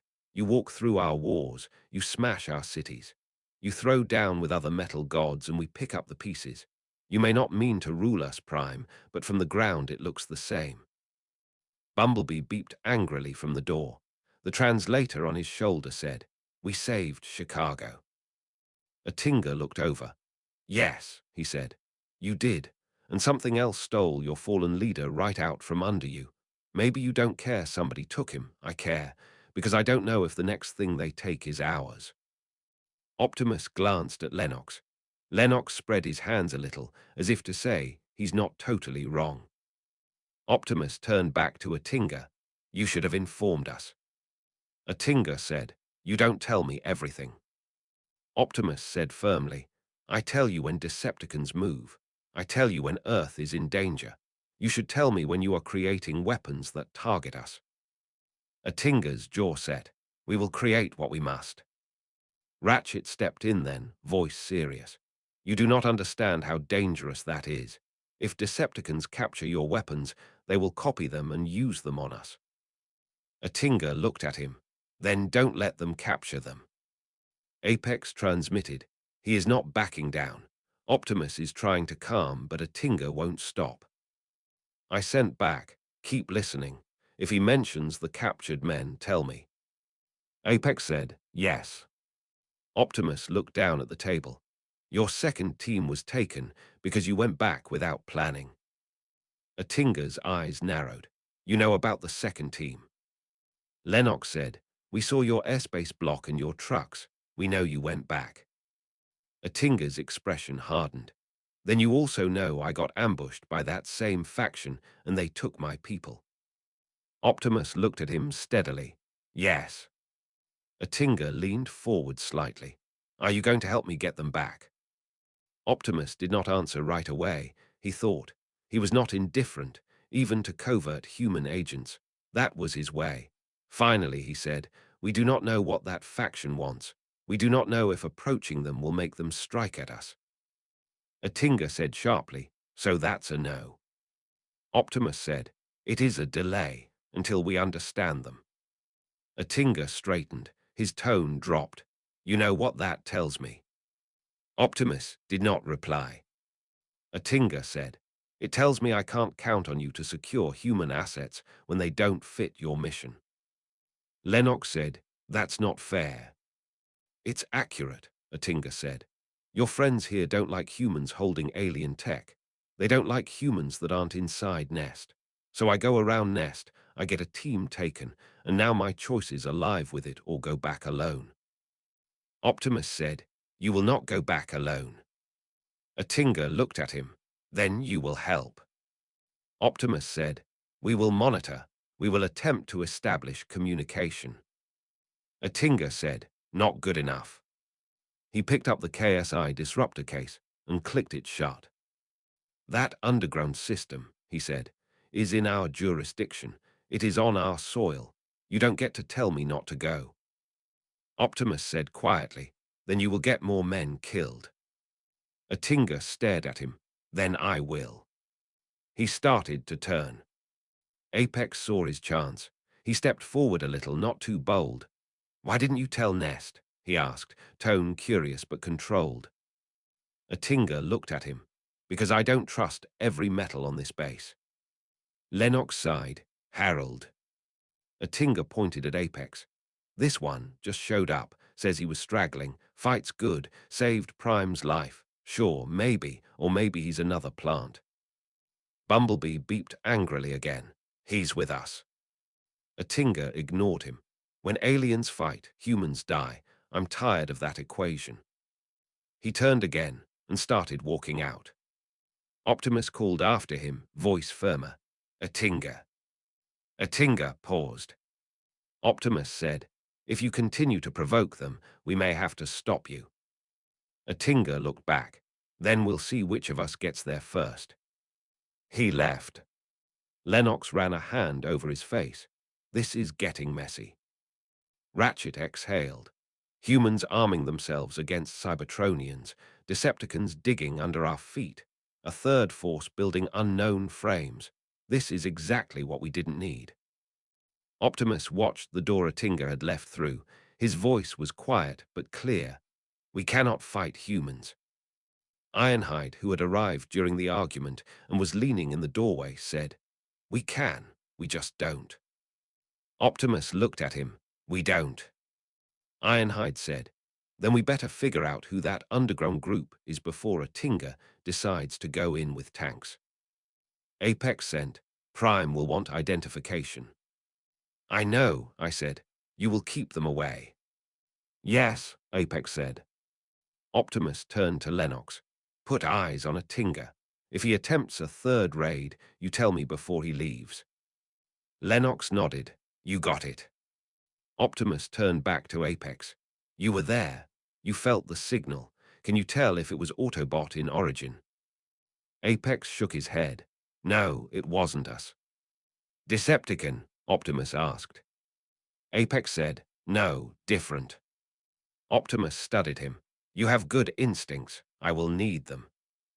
Apex nodded. I'll help. He sent me a final, quiet message. They don't suspect, but they will not leave it. Then we prepare for them too, I said. I cut the link. In my chamber, Overseer updated the board. Human risk level increased. A Tinga will attempt again. Yes, I said, but now the Autobots know. That complicates his approach. Overseer said, shall we move the human prisoners? Yes, I said. Deeper, no communication, no further audio. Confirmed, Overseer said. Drones moved. Savoy and the captured men were taken from their current cells to a lower block. Their comms were cut completely now. They would not be used again to trace. Atinga had seen he couldn't pull them back this way. He would escalate through hardware, not negotiation. In Nest, Optimus walked out to the hangar. Bumblebee followed. Apex stayed back for a moment, pretending to power down near the wall. He listened to Lennox and Epps. Epps said quietly, he's gonna do it again. Lennox said, yeah. Epps said, you think Prime will really try to stop him? Lennox shook his head slowly. Prime doesn't want to fight humans. Atinga knows it. That's what makes this bad. Apex filed that away and sent it to me. Useful. Atinga had shown his cards. Autobots had shown theirs. I had captured the human anti-Cybertronian tech. The only ones still in the dark were the Decepticons. That would change. Chapter 22, Clash over the prototype. The human devices were still on the upper engineering platform when the next problem came. The KSI magnetic binders lay on the work table, half opened, their coils exposed. The Enigan phase disruptor rifle was mounted on a clamp with 3 analysis arms pointed at it, measuring waveform and heat output. The heavy field emitter, the one Hybrid 5 had taken right out of the human's hands, sat on its own pedestal. Thick cables fed into it from below, letting me power it without using the human battery pack. Overseer stood at the main console. Initial scan complete, it said. Human devices use variable frequency flux to target Cybertronian alignment, precision level lower than our standards, power cores unstable. I watched the waveforms, but it worked. Yes, Overseer said, for capture drones, not for hybrids. That is still useful, I said. We can copy the principle. I sent a pulse through the emitter. The plate at the end of it glowed. On the far side of the platform, a test chassis jerked as the field hit it. Its servos slowed. Its motors whined. The field held for 3 seconds, then the chassis rebooted. Field duration is limited, Overseer said. Human heat sinks cannot sustain long output.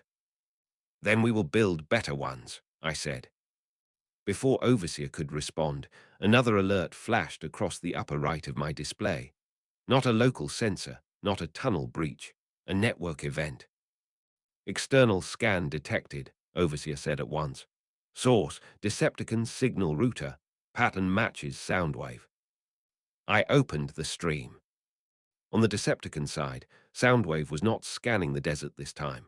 He was inside a human network. Multiple lines of human encryption flashed across his display, each one being filtered and opened. He had found KSI.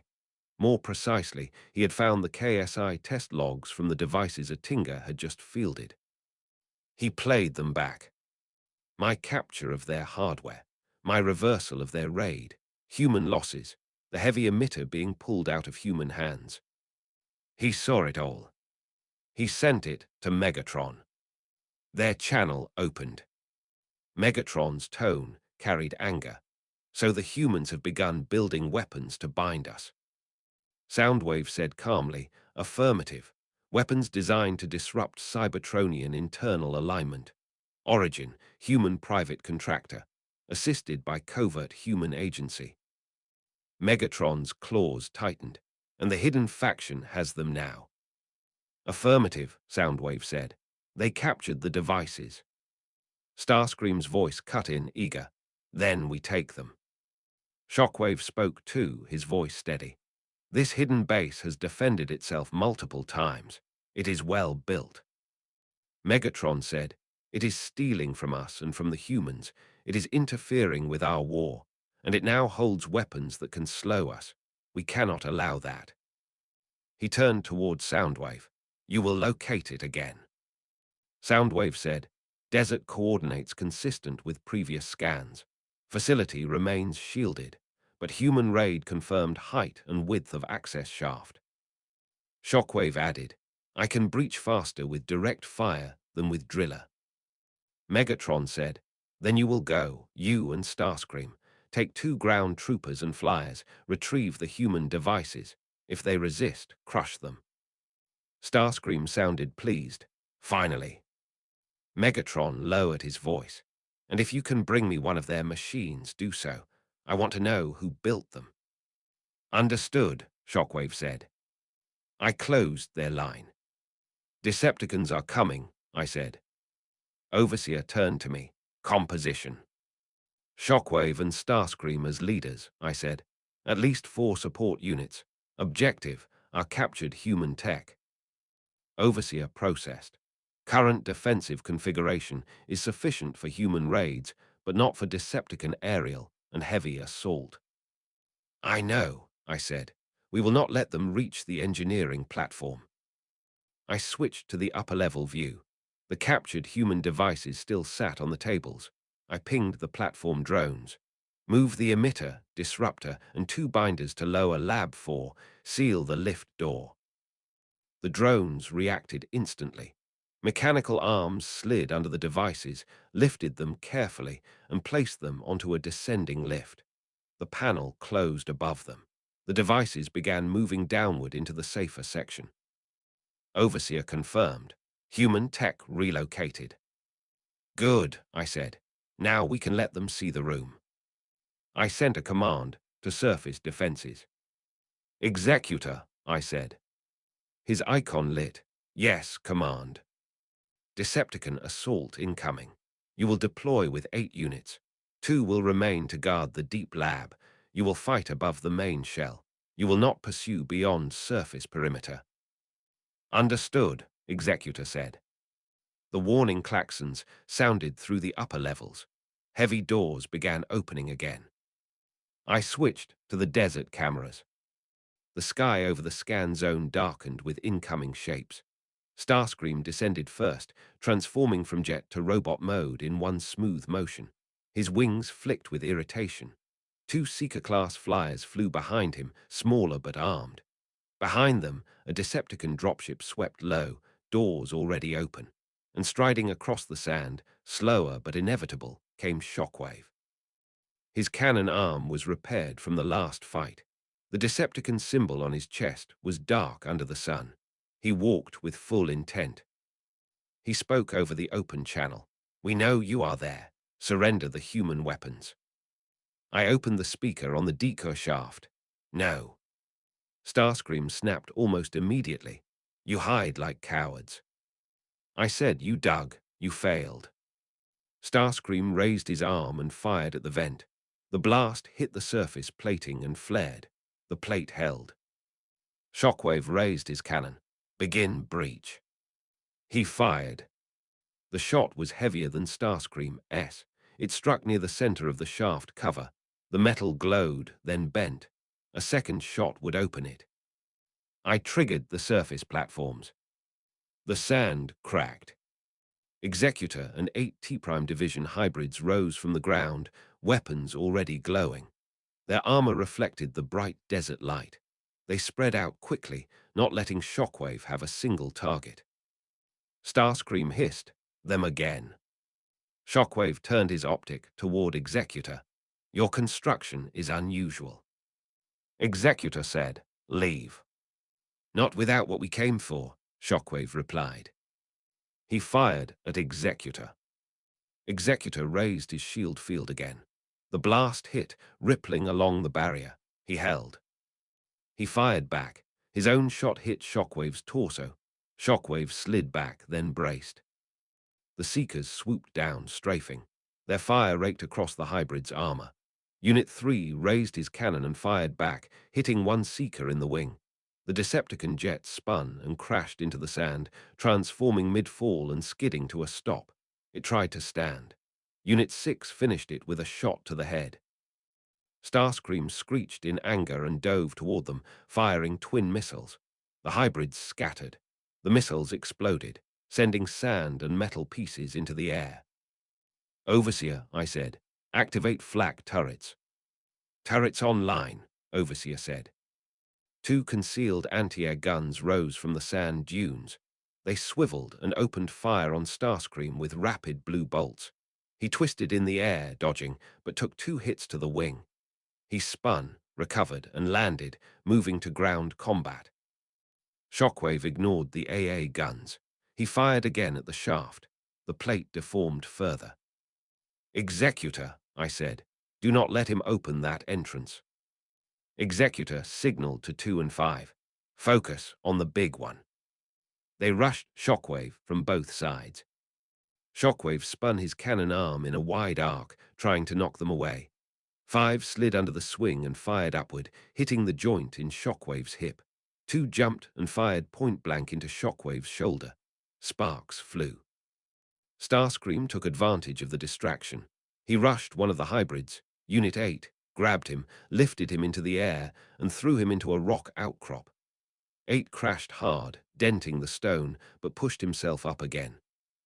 Starscream aimed his null ray at Executor. "Surrender your tech." Executor fired without answering. The blast caught Starscream in the side. He snarled, staggered, and fired back. The Decepticon dropship above opened its hold. 2 more ground Decepticons dropped out, heavy, tank-like units with thick armor. They landed with heavy thuds and began advancing, firing constantly. "Commander," Overseer said, "enemy numbers increasing. If we maintain surface position, we risk damage to outer shell." "I know," I said. "We will shorten the battle." I looked at the desert again. The Decepticons were fully committed. Soundwave had not come. Megatron had not come. That meant this was a strike to test me and to retrieve the human devices if possible, not a total annihilation attempt. That allowed me to escalate without showing everything. "Overseer," I said, "bring up the surface emitter." "The one we just took?" Overseer asked. "Yes," I said, "powered from below, minimum 10-second burst." "Charging," Overseer said. In the desert, Shockwave finally knocked 2 away with a heavy backhand. 2 rolled, dug his feet in, came back. Shockwave fired again at the shaft. The plate split. Sand dropped into the opening. He stepped toward it. Executor moved to intercept, but Starscream cut him off, grabbing at his arm and firing at close range. Executor blocked, punched Starscream in the chest, and knocked him backward, but it slowed him. "Firing in 3, Overseer said. 2. 1. A section of sand 30 meters behind the active fight split open. A flat panel rose. On it sat the captured human field emitter, now mounted on a Cybertronian base and powered by my systems. Its core glowed bright. It fired. A wide, circular field washed across the desert. It hit everything: my hybrids, the Decepticon tanks, Starscream, Shockwave. The Decepticon tanks seized up immediately, joints locking. They toppled where they stood. Starscream's whole frame jerked violently. His wings straightened, his servos stalled. He cursed, tried to move, but the human Cybertronian field clung to his armor. He could move, but slow. Shockwave took it better. His heavier systems resisted, but even he slowed. His cannon arms' rotation stuttered. His steps grew heavier. My hybrids, having already adapted their armor once, weathered the field better. Their movements slowed only slightly, then stabilized as Overseer adjusted their alignment in real time. "Human weapon integrated successfully," Overseer said. "Good," I said. "Now finish it." Executor lunged at Shockwave while the field still had him slowed. He drove his arm blade into the damaged shoulder joint from before. The blade slid between armor plates and locked. Shockwave grunted, optic flaring. He tried to tear free. 5 grabbed his other arm and held it. 2 fired again at his legs. Shockwave staggered to one knee. Starscream forced himself to move through the field. "Megatron will take these," he shouted. He fired wildly at the emitter panel. One of his shots hit. The emitter shook, sparked, and powered down. The field faded. "Emitter overloaded," Overseer said. "Human hardware could not sustain extended use." "It did enough," I said. Shockwave wrenched himself backward, ripping the blade out of Executor's hand, but leaving a deep gouge in his own armor. He raised his arm cannon and fired at 5 point blank. 5 took the hit in the chest and dropped, not destroyed, but down. Starscream transformed and tried to take off, but one of my AA guns shot his wing again. He spun, transformed back, and landed badly, sliding. The Decepticon dropship above saw the situation turning and began to descend lower, opening its side doors wider. Shockwave opened a channel to Megatron. Resistance heavy. They have integrated human anti-Cybertronian weaponry. Megatron's voice came sharp. "Did you retrieve it?" Shockwave glanced at the panel, now smoking. "Negative. They used it." Megatron roared with anger over the line. "Then retreat before the Autobots sense your battle." He was right. The energy output had been high. I checked my long-range sensors. Autobot listening posts had indeed lit up. They were watching. They were far, but not deaf. "Executor," I said, "allow retreat. Do not chase." Executor said, "Understood." He stepped back. Shockwave disengaged, limping slightly.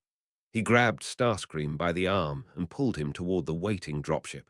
The smaller surviving Decepticon flyer covered them with fire, keeping my hybrids at a distance. The dropship's engines roared. It rose, sand blasting the ground. Shockwave and Starscream jumped aboard. The dropship turned and headed east fast. I watched them go.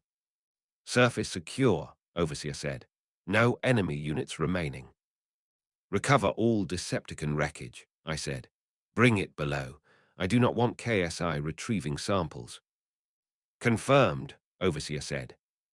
The hybrids moved at once, dragging the disabled Decepticon tanks, and the shattered Seeker remains toward the tunnels. One by one, they disappeared under the sand. The surface plates closed again. From the Decepticon channel, I listened as they regrouped. Inside the dropship, Shockwave said, "Human weapons are effective. The hidden base has adapted them. They interfere with our movement." Megatron's voice burned with irritation. "Then we will take them next time with brute force. We will not let them keep tools that can cripple us." Starscream, his voice strained, said, "They fight like Decepticons, but they fly no flags." Megatron said, "Then we will make them choose one." I closed the connection. In my chamber, Overseer ran the post-combat check. Executor at 79% integrity, Unit 5 at 42, Unit 8 at 64, surface plating damaged but sealed. "Good," I said. "Move the emitter to Deep Lab. We will rebuild it with proper cooling." "Yes, Command," Overseer said. I watched the drones lower the burned human emitter into the repair bay.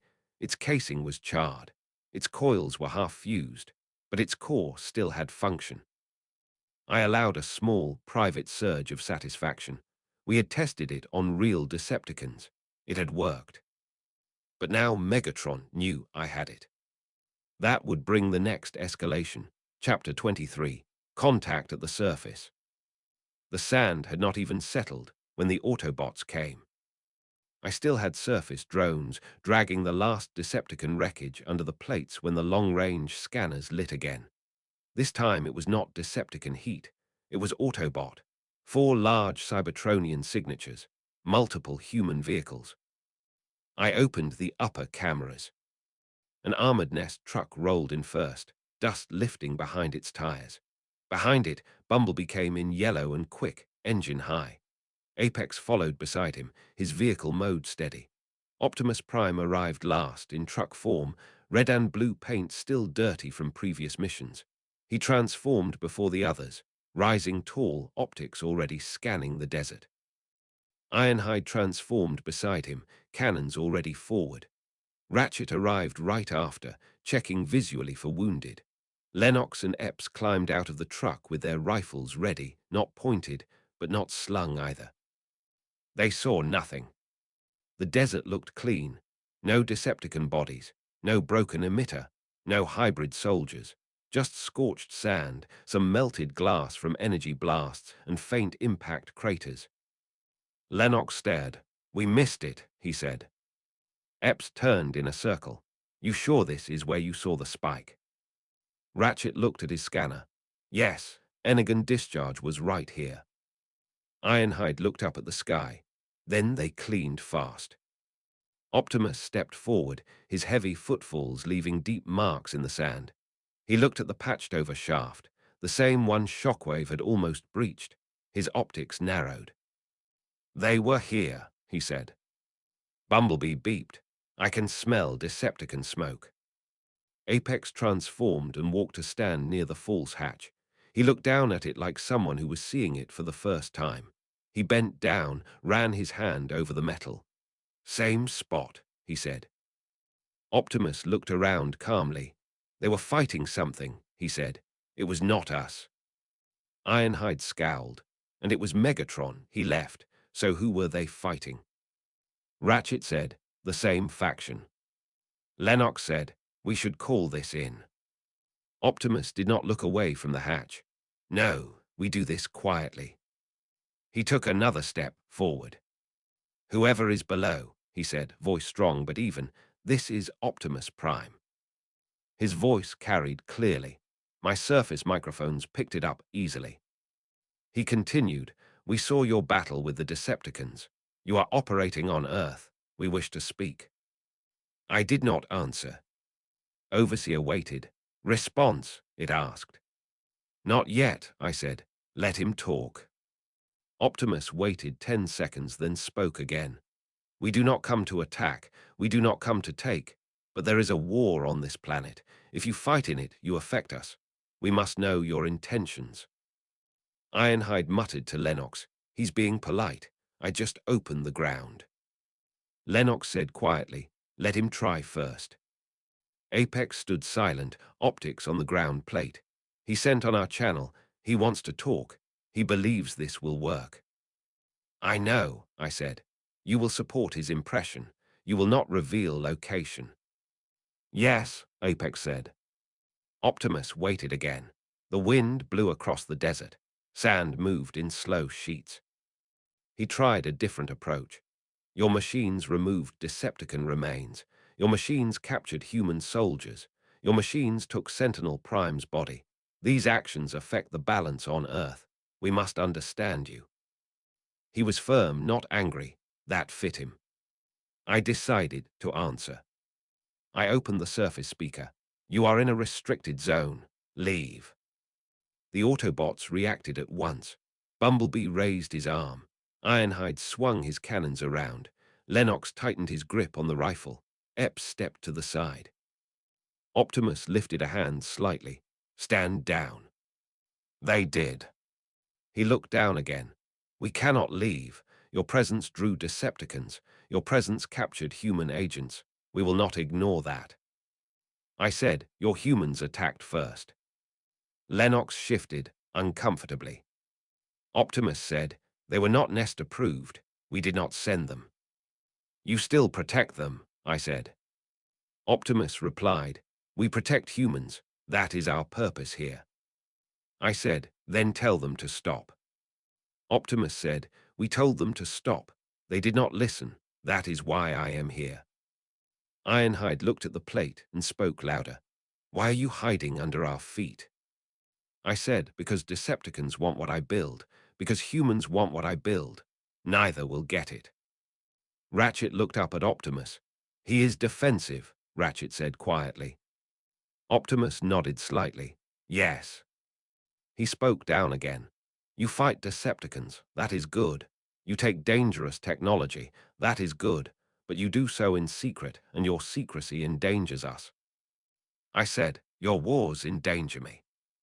Optimus did not deny it. Our wars began on Cybertron. They followed us here. We try to limit the damage. Not enough, I said. You left gaps. I filled them. Ironhide growled. What gaps? I answered directly. You let Sentinel be taken. You let humans shoot at you and build weapons for others. You move slow. I move fast. That made Ironhide scowl. He's cocky. Ratchet said, he isn't wrong. Lennox glanced at Optimus. So what do? We go down there. Epps muttered. That worked out real good for a Tinger. Optimus stayed focused on me. Tell me what you are building, he said. I said, no. Optimus's tone cooled. Then tell me this. Are you aligned with the Decepticons? No, I said. Are you aligned with the humans who attacked you? He asked. No. Are you aligned with us? Optimus asked. No. There was a pause. Bumblebee beeped a questioning tone. Ratchet said quietly, independent. Optimus said, then your actions will be read by both sides as threats. I said, that is their problem. Optimus shook his head slowly. No, that becomes everyone's problem. I watched him closely through the cameras. He was not posturing. He was worried. He was thinking forward. He was thinking, if this third group keeps building, we will have to fight it while still fighting Decepticons. He did not want that. He tried again. We can help you. We have resources. We have battlefield intelligence. We can coordinate strikes so Decepticons do not converge on your location. I said, you cannot protect yourself from human betrayal. How will you protect me? Ironhide snorted. He's got us there. Lennox said, that's not his fault. I said, he brought humans close. They built weapons for him, then for others. Optimus said, you saw that. Yes, I said, I saw everything. Optimus said, then you saw we did not approve it. I saw you could not stop it, I said. Optimus fell silent for a moment. Then he said, we can learn each other's frequencies. We can signal in emergencies. We do not have to fight. Ironhide said under his breath, we don't have to, but we might. Apex stepped forward a little. Prime, he said, acting the part. Maybe they just want to be left alone. Optimus looked at him. No one can be left alone now, he said. Not with Megatron active, not with humans experimenting. He looked back at the ground. You may think you are only defending yourself, but your presence in this desert has already drawn attention from Decepticons and humans. You will not be left alone. I said, I can handle them. Optimus said, you handled a raid. You handled a strike. Can you handle an army? I said, can you? He didn't answer. Ratchet stepped in again. Who made you? He asked simply. No Autobot records, no Decepticon records. Your units move like Cybertronians but are not Cybertronian. I said, I made them. Ratchet said, then you are a creator. I am a builder, I said. Optimus said, for what purpose? I said, to survive. He looked at the horizon, thinking, then he looked down again. You have Sentinel's parts, he said. We know. That is correct, I said. Ironhide's cannons hummed. Why? Because he was useful, I said. Optimus's optics dimmed slightly. To us, he was mentor. I said, to me, he was material. That made Bumblebee beep sadly. He looked away. Optimus remained steady. He made mistakes, but his memory should not be used to make more. I said, his memory is in many now. It is not wasted. Optimus frowned. What does that mean? I did not clarify. Lennox looked at Epps. This is going nowhere. Epps said, yeah. Optimus tried one last time. Let us at least recover the human personnel you took. I said, no. Lennox stepped forward. Those are Americans. I said, they attacked me twice. They brought new weapons. They will attack again. Keeping them keeps them from killing more. Lennox said, you can keep them without keeping them here. I said, I decide. Optimus said, holding them will make the humans come again. I said, they will come again anyway. He could not argue that. He exhaled slowly. Then we are at an impasse. Yes, I said. He looked down at the ground. I will not order an attack on you today, he said. We do not have enough information. You have not attacked us. You have attacked Decepticons. I respect that. I stayed silent. He added, but if your actions cause harm to humans or Autobots, we will intervene. I said, and if your humans keep digging for me, I will capture them.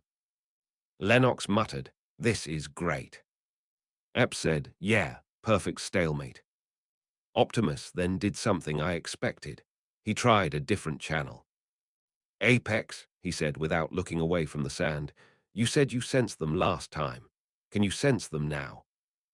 Apex looked at the ground, then at Optimus. Yes, he said. They are still here, deeper. They are not moving. Can you identify unit classification? Ratchet asked. Apex shook his head. No, too much shielding. Optimus nodded once. Thank you. Apex sent to me quietly. They still trust me. Prime does. Good, I said. Keep it. Optimus looked at the ground hatch one last time. This conversation is not over, he said. I said, I know. He turned away. Autobots transform, we leave. Bumblebee beeped an uncertain note. He looked at Apex for a second, then transformed. Ironhide grumbled but transformed too. Ratchet did the same. Lennox and Epps got back into the truck. Apex remained in robot mode for 2 seconds longer. He looked down at the desert, at where I was. Then he transformed and followed the others. They drove away. Dust covered the battlefield again. Overseer watched them leave. Autobot threat, low, but information exposure, high. Yes, I said. He knows enough to worry, not enough to strike. Will he return? Overseer asked. Yes, I said. With more or with demands? Overseer said, Decepticons will also return. Humans will attempt again. Current location becoming high activity. I know, I said. We will need to push deeper again, and we will need more misdirection. I looked at the recovered human devices, and now we have something they all want. Chapter 24, Envoy at the Hatch. Optimus did not wait long. The desert battle was earlier in the day. By nightfall, their engines were active again. I knew because Apex told me. He sent me a short encrypted pulse from the Nest motor pool, quiet, hidden under normal Autobot maintenance chatter. Prime wants me to go back alone, he said. I expected that, I said. He thinks you made contact. He wants a channel, Apex said. He says we need to avoid a 3-sided war. He doesn't control the other 2 sides, I said. I know, Apex said. He still wants to try. I watched him through the Nest cameras. He stood near one of the dim service bays where Ratchet was working on a human vehicle. Bumblebee was beside him, radio playing quietly. Optimus was outside on the tarmac, speaking with Lennox. The base was calm. Optimus came back inside. Apex, he said. Apex straightened at once. Yes, sir. Optimus looked at him directly. You will return to the desert. You will tell them we are not hostile. Apex said, they won't believe it. Optimus said, then convince them. Apex nodded, I'll try. Optimus placed his hand on Apex's shoulder. You handled yourself well in Chicago. You handled yourself well when the unknowns attacked. You have good instincts. Use them. Apex said, I won't fail. Optimus's optics softened a little. I know. Lennox walked up. We're not sending a full escort, he said. They get twitchy when they see more than one bot. We can give you drone support in the air only. Apex said, I don't need it. Lennox shrugged. You're getting it anyway. Bumblebee beeped a low, worried note. You sure? the translator said. Apex nodded once. Yeah. Bumblebee beeped again. Watch for Decepticons. I will, Apex said. He transformed. His engine revved. He rolled out of the hangar and out of the base gates. The night air over the desert roads was clear and dark. The sky was full of stars. The highway was mostly empty. He drove fast. I followed him with two of my outer drones, passive only. I did not show them. In my facility, Overseer stood at the console. Autobot Envoy en route. Estimated arrival, 41 minutes. Prepare the west hatch, I said, not the main.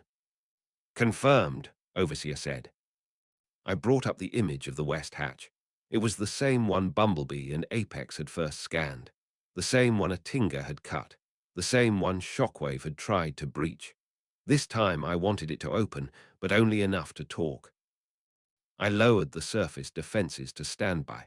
I did not want Apex thinking I would shoot him. I activated two of the lighter drones with non-lethal restraints. I put them behind the inner wall in case he tried to force his way in. While I waited, I checked on the human prisoners.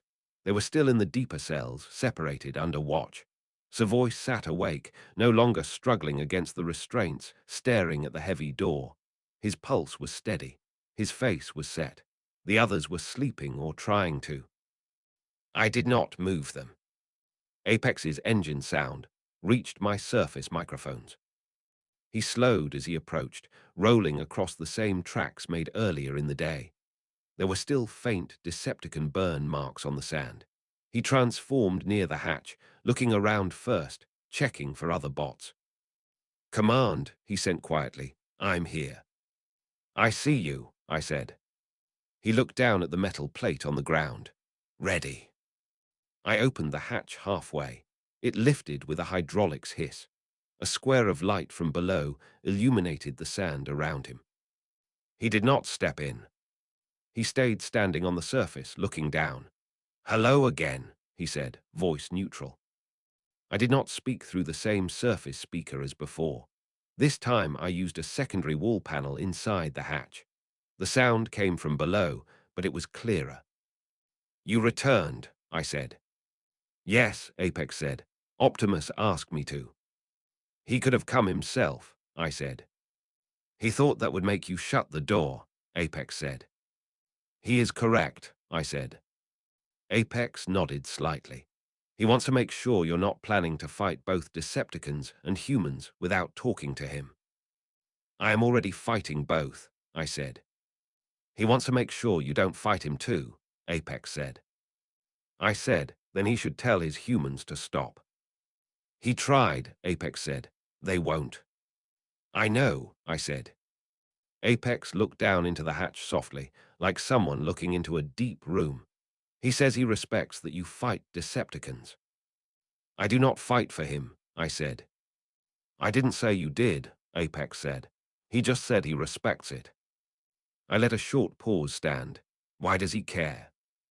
Apex said, because if you keep fighting them and the humans keep fighting you, eventually the fight will happen at the same time, and then he has to pick a side.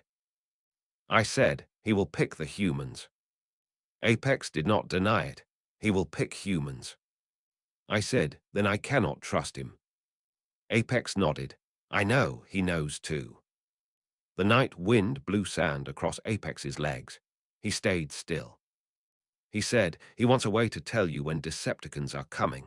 He wants a way to tell you when humans are coming. He wants to warn you. I already know when they come, I said. Not always, Apex said. Not if they come from orbit. Not if they come under human authorization he can see but you can't. He can tell you those.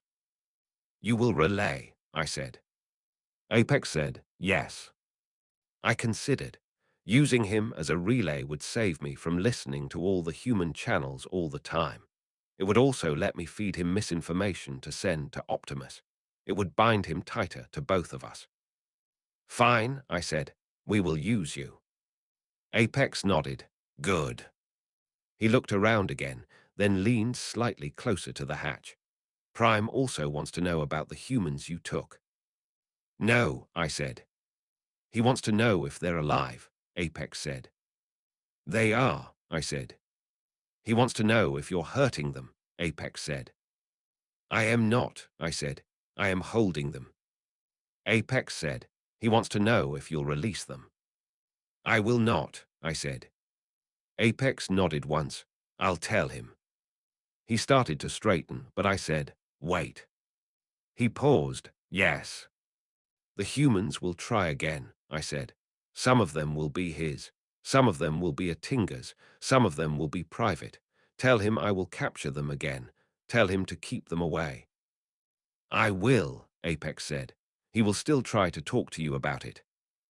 I expect that, I said. He tilted his head. He also wants to know if you intend to attack Nest. No, I said. I will not attack unless they attack me. Apex said, good. He glanced back toward the road, then at the sky. They sent a drone to watch me, he said quietly. I see it, I said. I will not shoot it. Thanks, Apex said.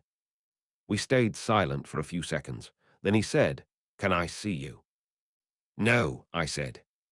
He gave a small chuckle. Thought so. I am not sentimental, I said. I know, Apex said. He stepped back from the hatch. He also wanted me to ask something else. What? I said. Did you kill Sentinel to help us? Apex asked. Or for you? For me, I said, not for you. Apex nodded. I'll tell him that too. You should, I said. He looked down one more time. I'm going to go back now. Go, I said. He transformed. He drove away back across the desert, heading toward the highway. I closed the hatch again. The desert returned to stillness. Overseer said, communication link established through Autobot asset. Yes, I said. Now we get their patrol plans. Do you trust him? Overseer asked. No, I said, but I control him. Understood, Overseer said. I switched to the Nest feed again. Apex arrived back at the base late. He rolled into the hangar, transformed, and walked inside. Optimus, Ratchet, and Lennox were waiting. Bumblebee stood nearby. Optimus spoke first.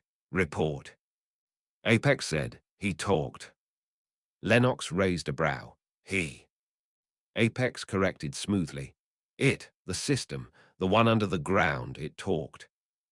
Optimus nodded. What did it say? Apex said, it said it will not join us. It said it will keep fighting Decepticons. It said it will keep capturing humans that attack it.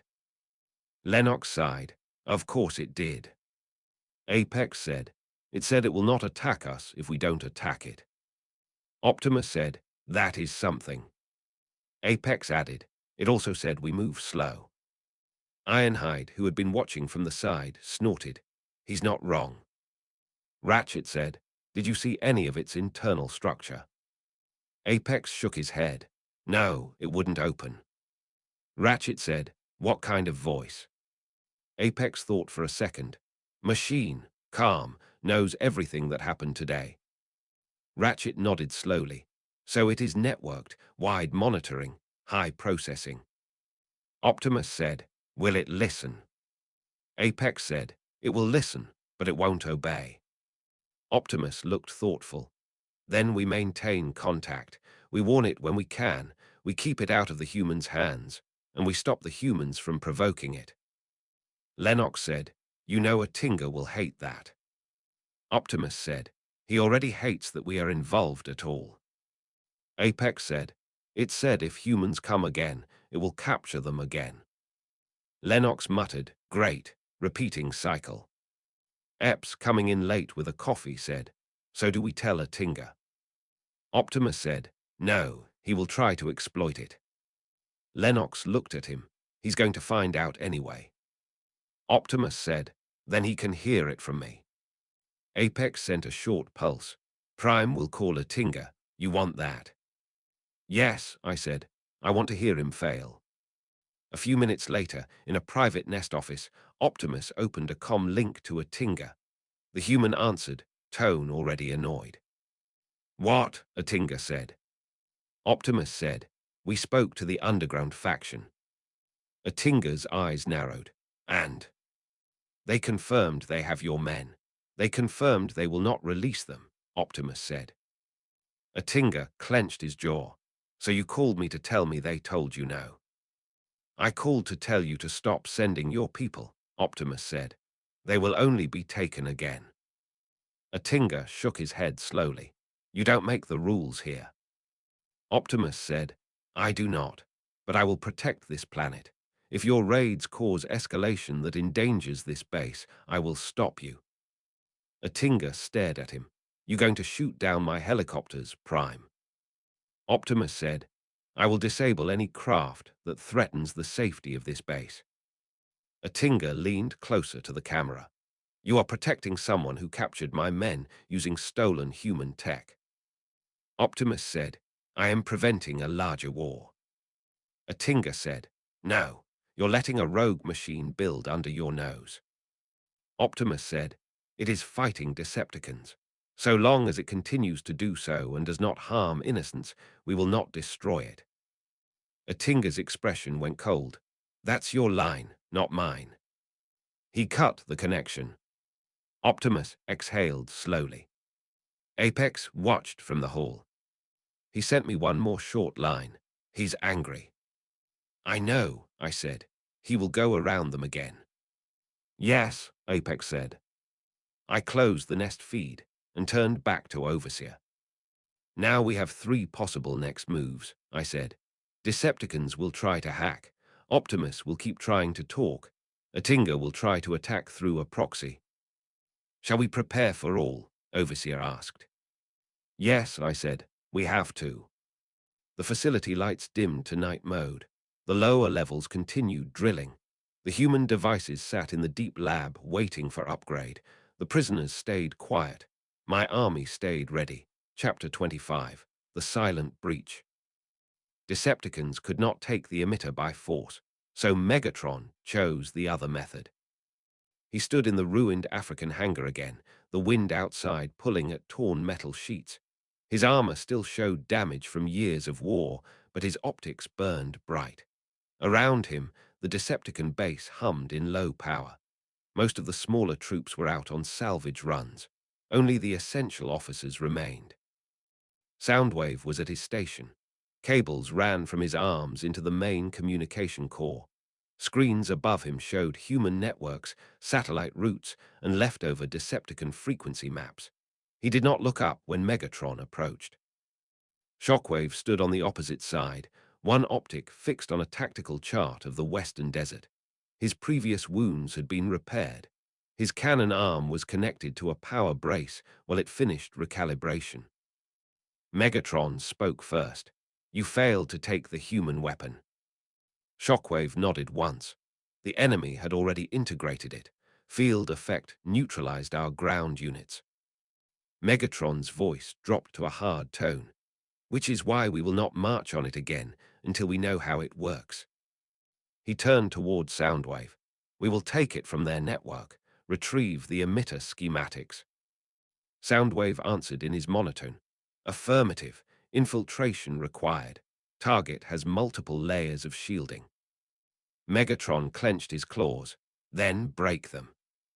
Shockwave added, their architecture is complex. It is not human, it is not Decepticon, it is not Autobot, it is built for defense. Megatron looked straight at him. Then you will assist. Shockwave bowed his head slightly. I will provide structural analysis. Soundwave extended another cable, plugging into the auxiliary Decepticon server. Beginning scan. I was already listening. In the underground facility, my monitoring nodes flagged the first contact as soon as Soundwave started. Not through the desert this time, through the global network. He did not probe me directly at first. He went wide. Overseer said at once, Decepticon signal entering civilian network through low-orbit relay. Source matches Soundwave. I see him, I said. I opened my own network view. Soundwave skimmed through human satellites, bouncing from commercial traffic to military relay to weather server. He left no signature. Each hop was short, random. Nothing stayed long enough to be flagged, except by me.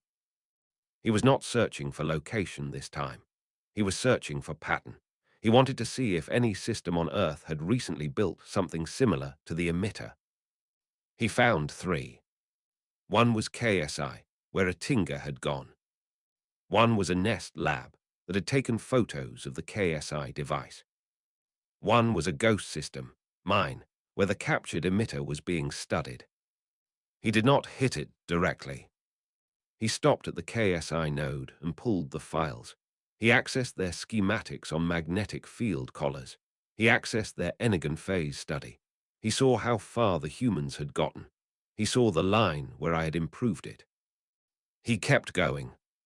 He reached the Nest lab, saw the human analysis, saw Ratchet's notes attached to it. Ratchet had written a short observation. Unknown underground faction has already upgraded human design. Unknown power source.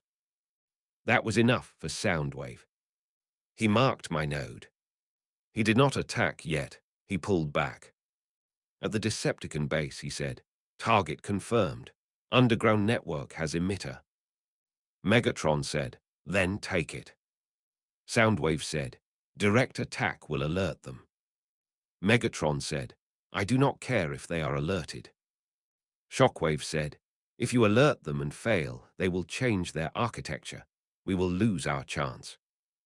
Megatron glared. "Then how?" Soundwave said, "We enter through human systems. We follow human trace lines. We appear human."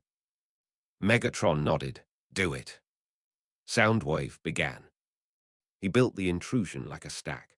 First, he compromised the KSI testing node again, this time slipping a small Decepticon dataworm into their log server. The dataworm was disguised as a human diagnostics tool. From there, it moved into the private fiber line KSI used to send device tests to a Tinga's group. That line intersected with a US defense node that 2 hours earlier had probed my desert zone because of Decepticon seismic scans. The worm turned there. It replayed US Defender ID. It injected fake credentials. It rode the old probe line back toward the desert. It hit my outer network. I saw it. "Foreign probe on human line," Overseer said. "Signature masked." "Deny," I said. The outer firewall responded. It returned a standard "no node here" signal. The worm did not stop. Soundwave had expected that. He had built a second layer into the worm. When it got a denial response, it turned around and split. One part went back to KSI to fetch more human headers. The other tunneled lower, bypassing the first gateway and looking for heartbeat signals. That was more dangerous. I opened the deeper net. He found what he was looking for, my heartbeat pings from the outer desert sensors. He latched onto one. He sent a copy of himself down it. Overseer said, "Intrusion attempt at perimeter server 2. "Isolate," I said. "Reroute to sandbox." "Confirmed," Overseer said. The incoming worm was grabbed by a decay process and sent sideways into a virtual network that contained nothing but empty file trees and fake emitter blueprints.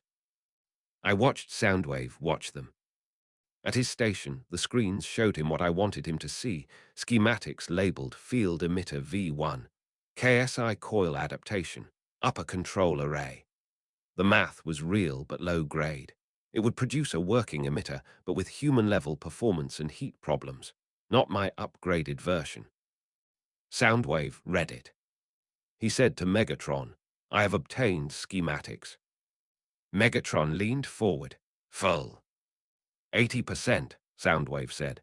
"Control system incomplete." Megatron growled, "That is not enough." Shockwave turned his optic to the data. Human baseline, enhanced with Cybertronian flow, inefficient. Soundwave said, "Target is hiding improved design in deeper layer." Megatron said, "Then break the deeper layer." Soundwave said, "Attempting." He fired a second worm.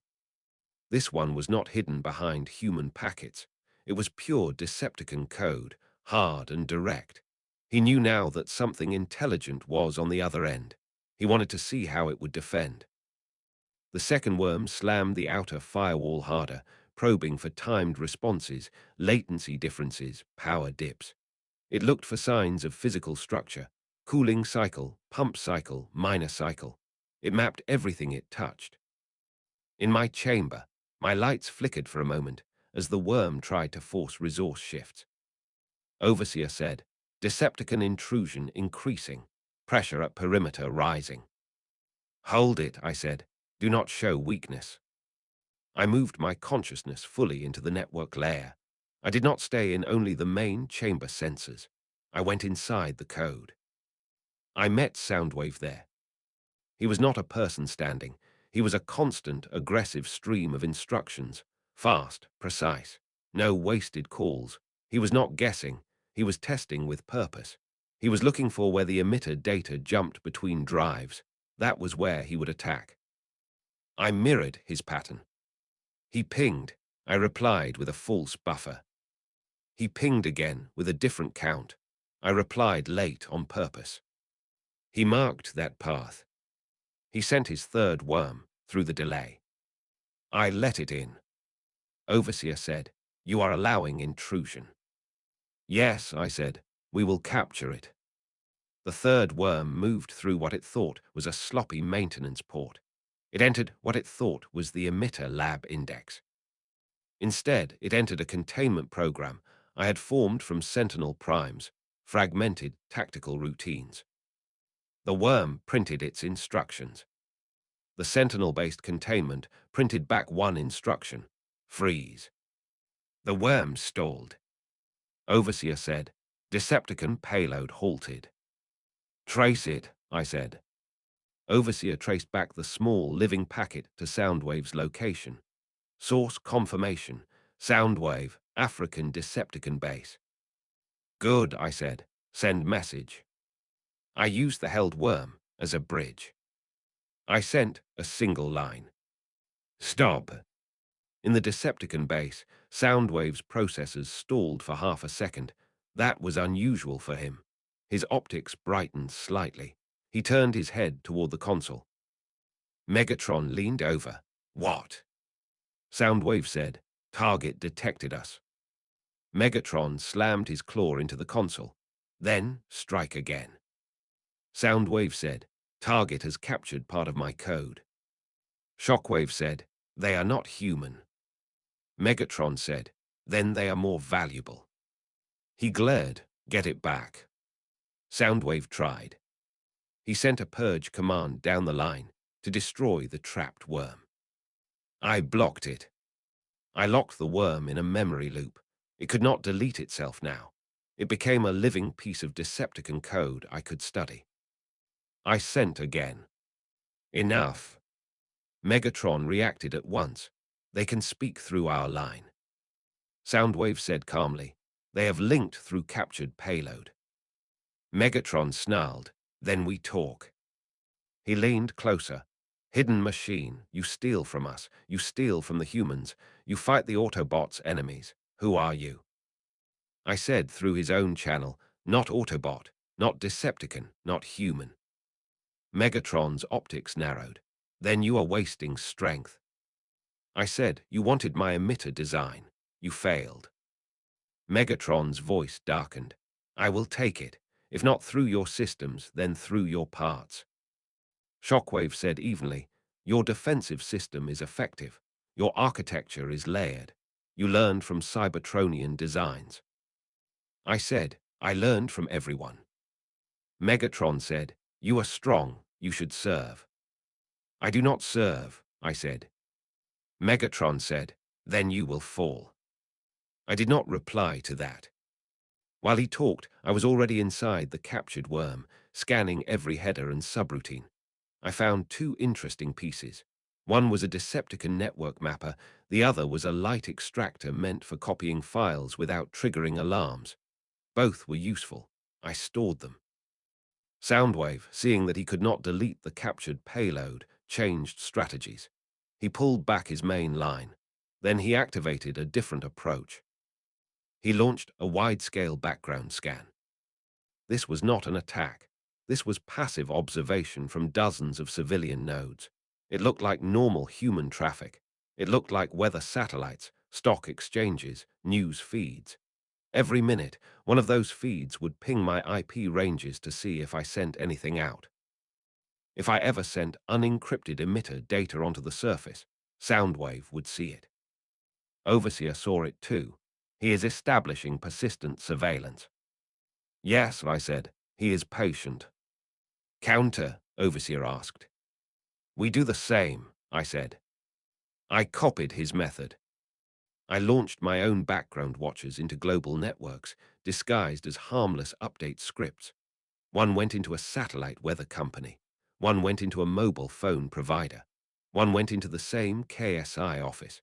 I set them to watch for Decepticon code signatures.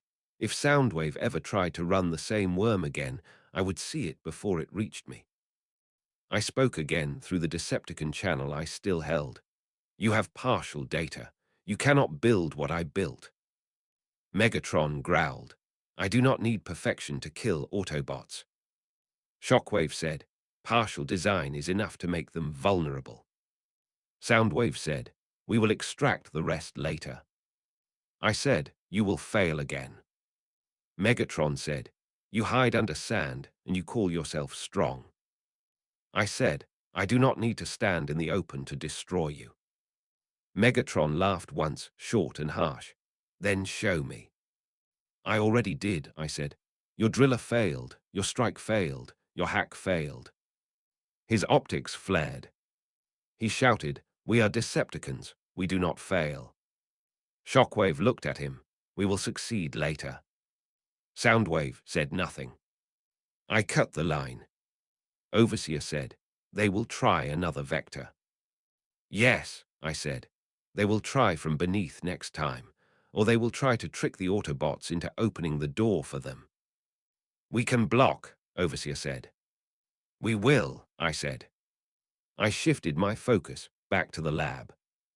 The captured human emitter was still on the rack. My drones were adding cooling fins to it. I was building a full-scale version now, not the small portable. A generator-size unit that could put out a field strong enough to slow Megatron himself. The schematics were now in a separate, offline storage unit with no network card. Soundwave could scan for a year, and he would not find it.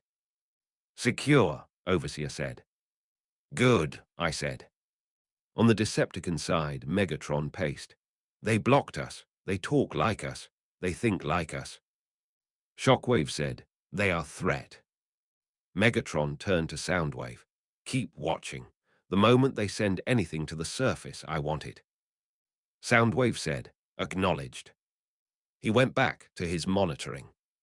In Nest, Apex received the summary from me. They tried to hack, I sent.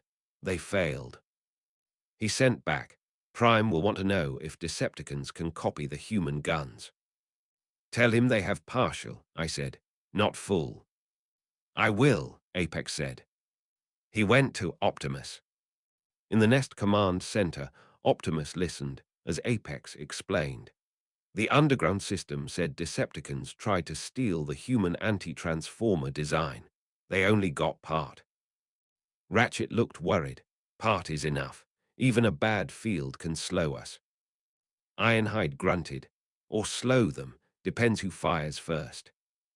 Optimus said, we must assume Megatron will build his own version. Lennox said, so now we've got humans building antibot guns, secret underground building better ones, and Decepticons trying to steal them. Epps said, this is going to get bad. Optimus looked at Apex. Maintain link. If they try again, tell us. Apex said, yes. He sent to me, link stable. I sent, good. We had repelled the cyber attack. We had captured Decepticon code. We had forced Megatron to wait, but he would not stop.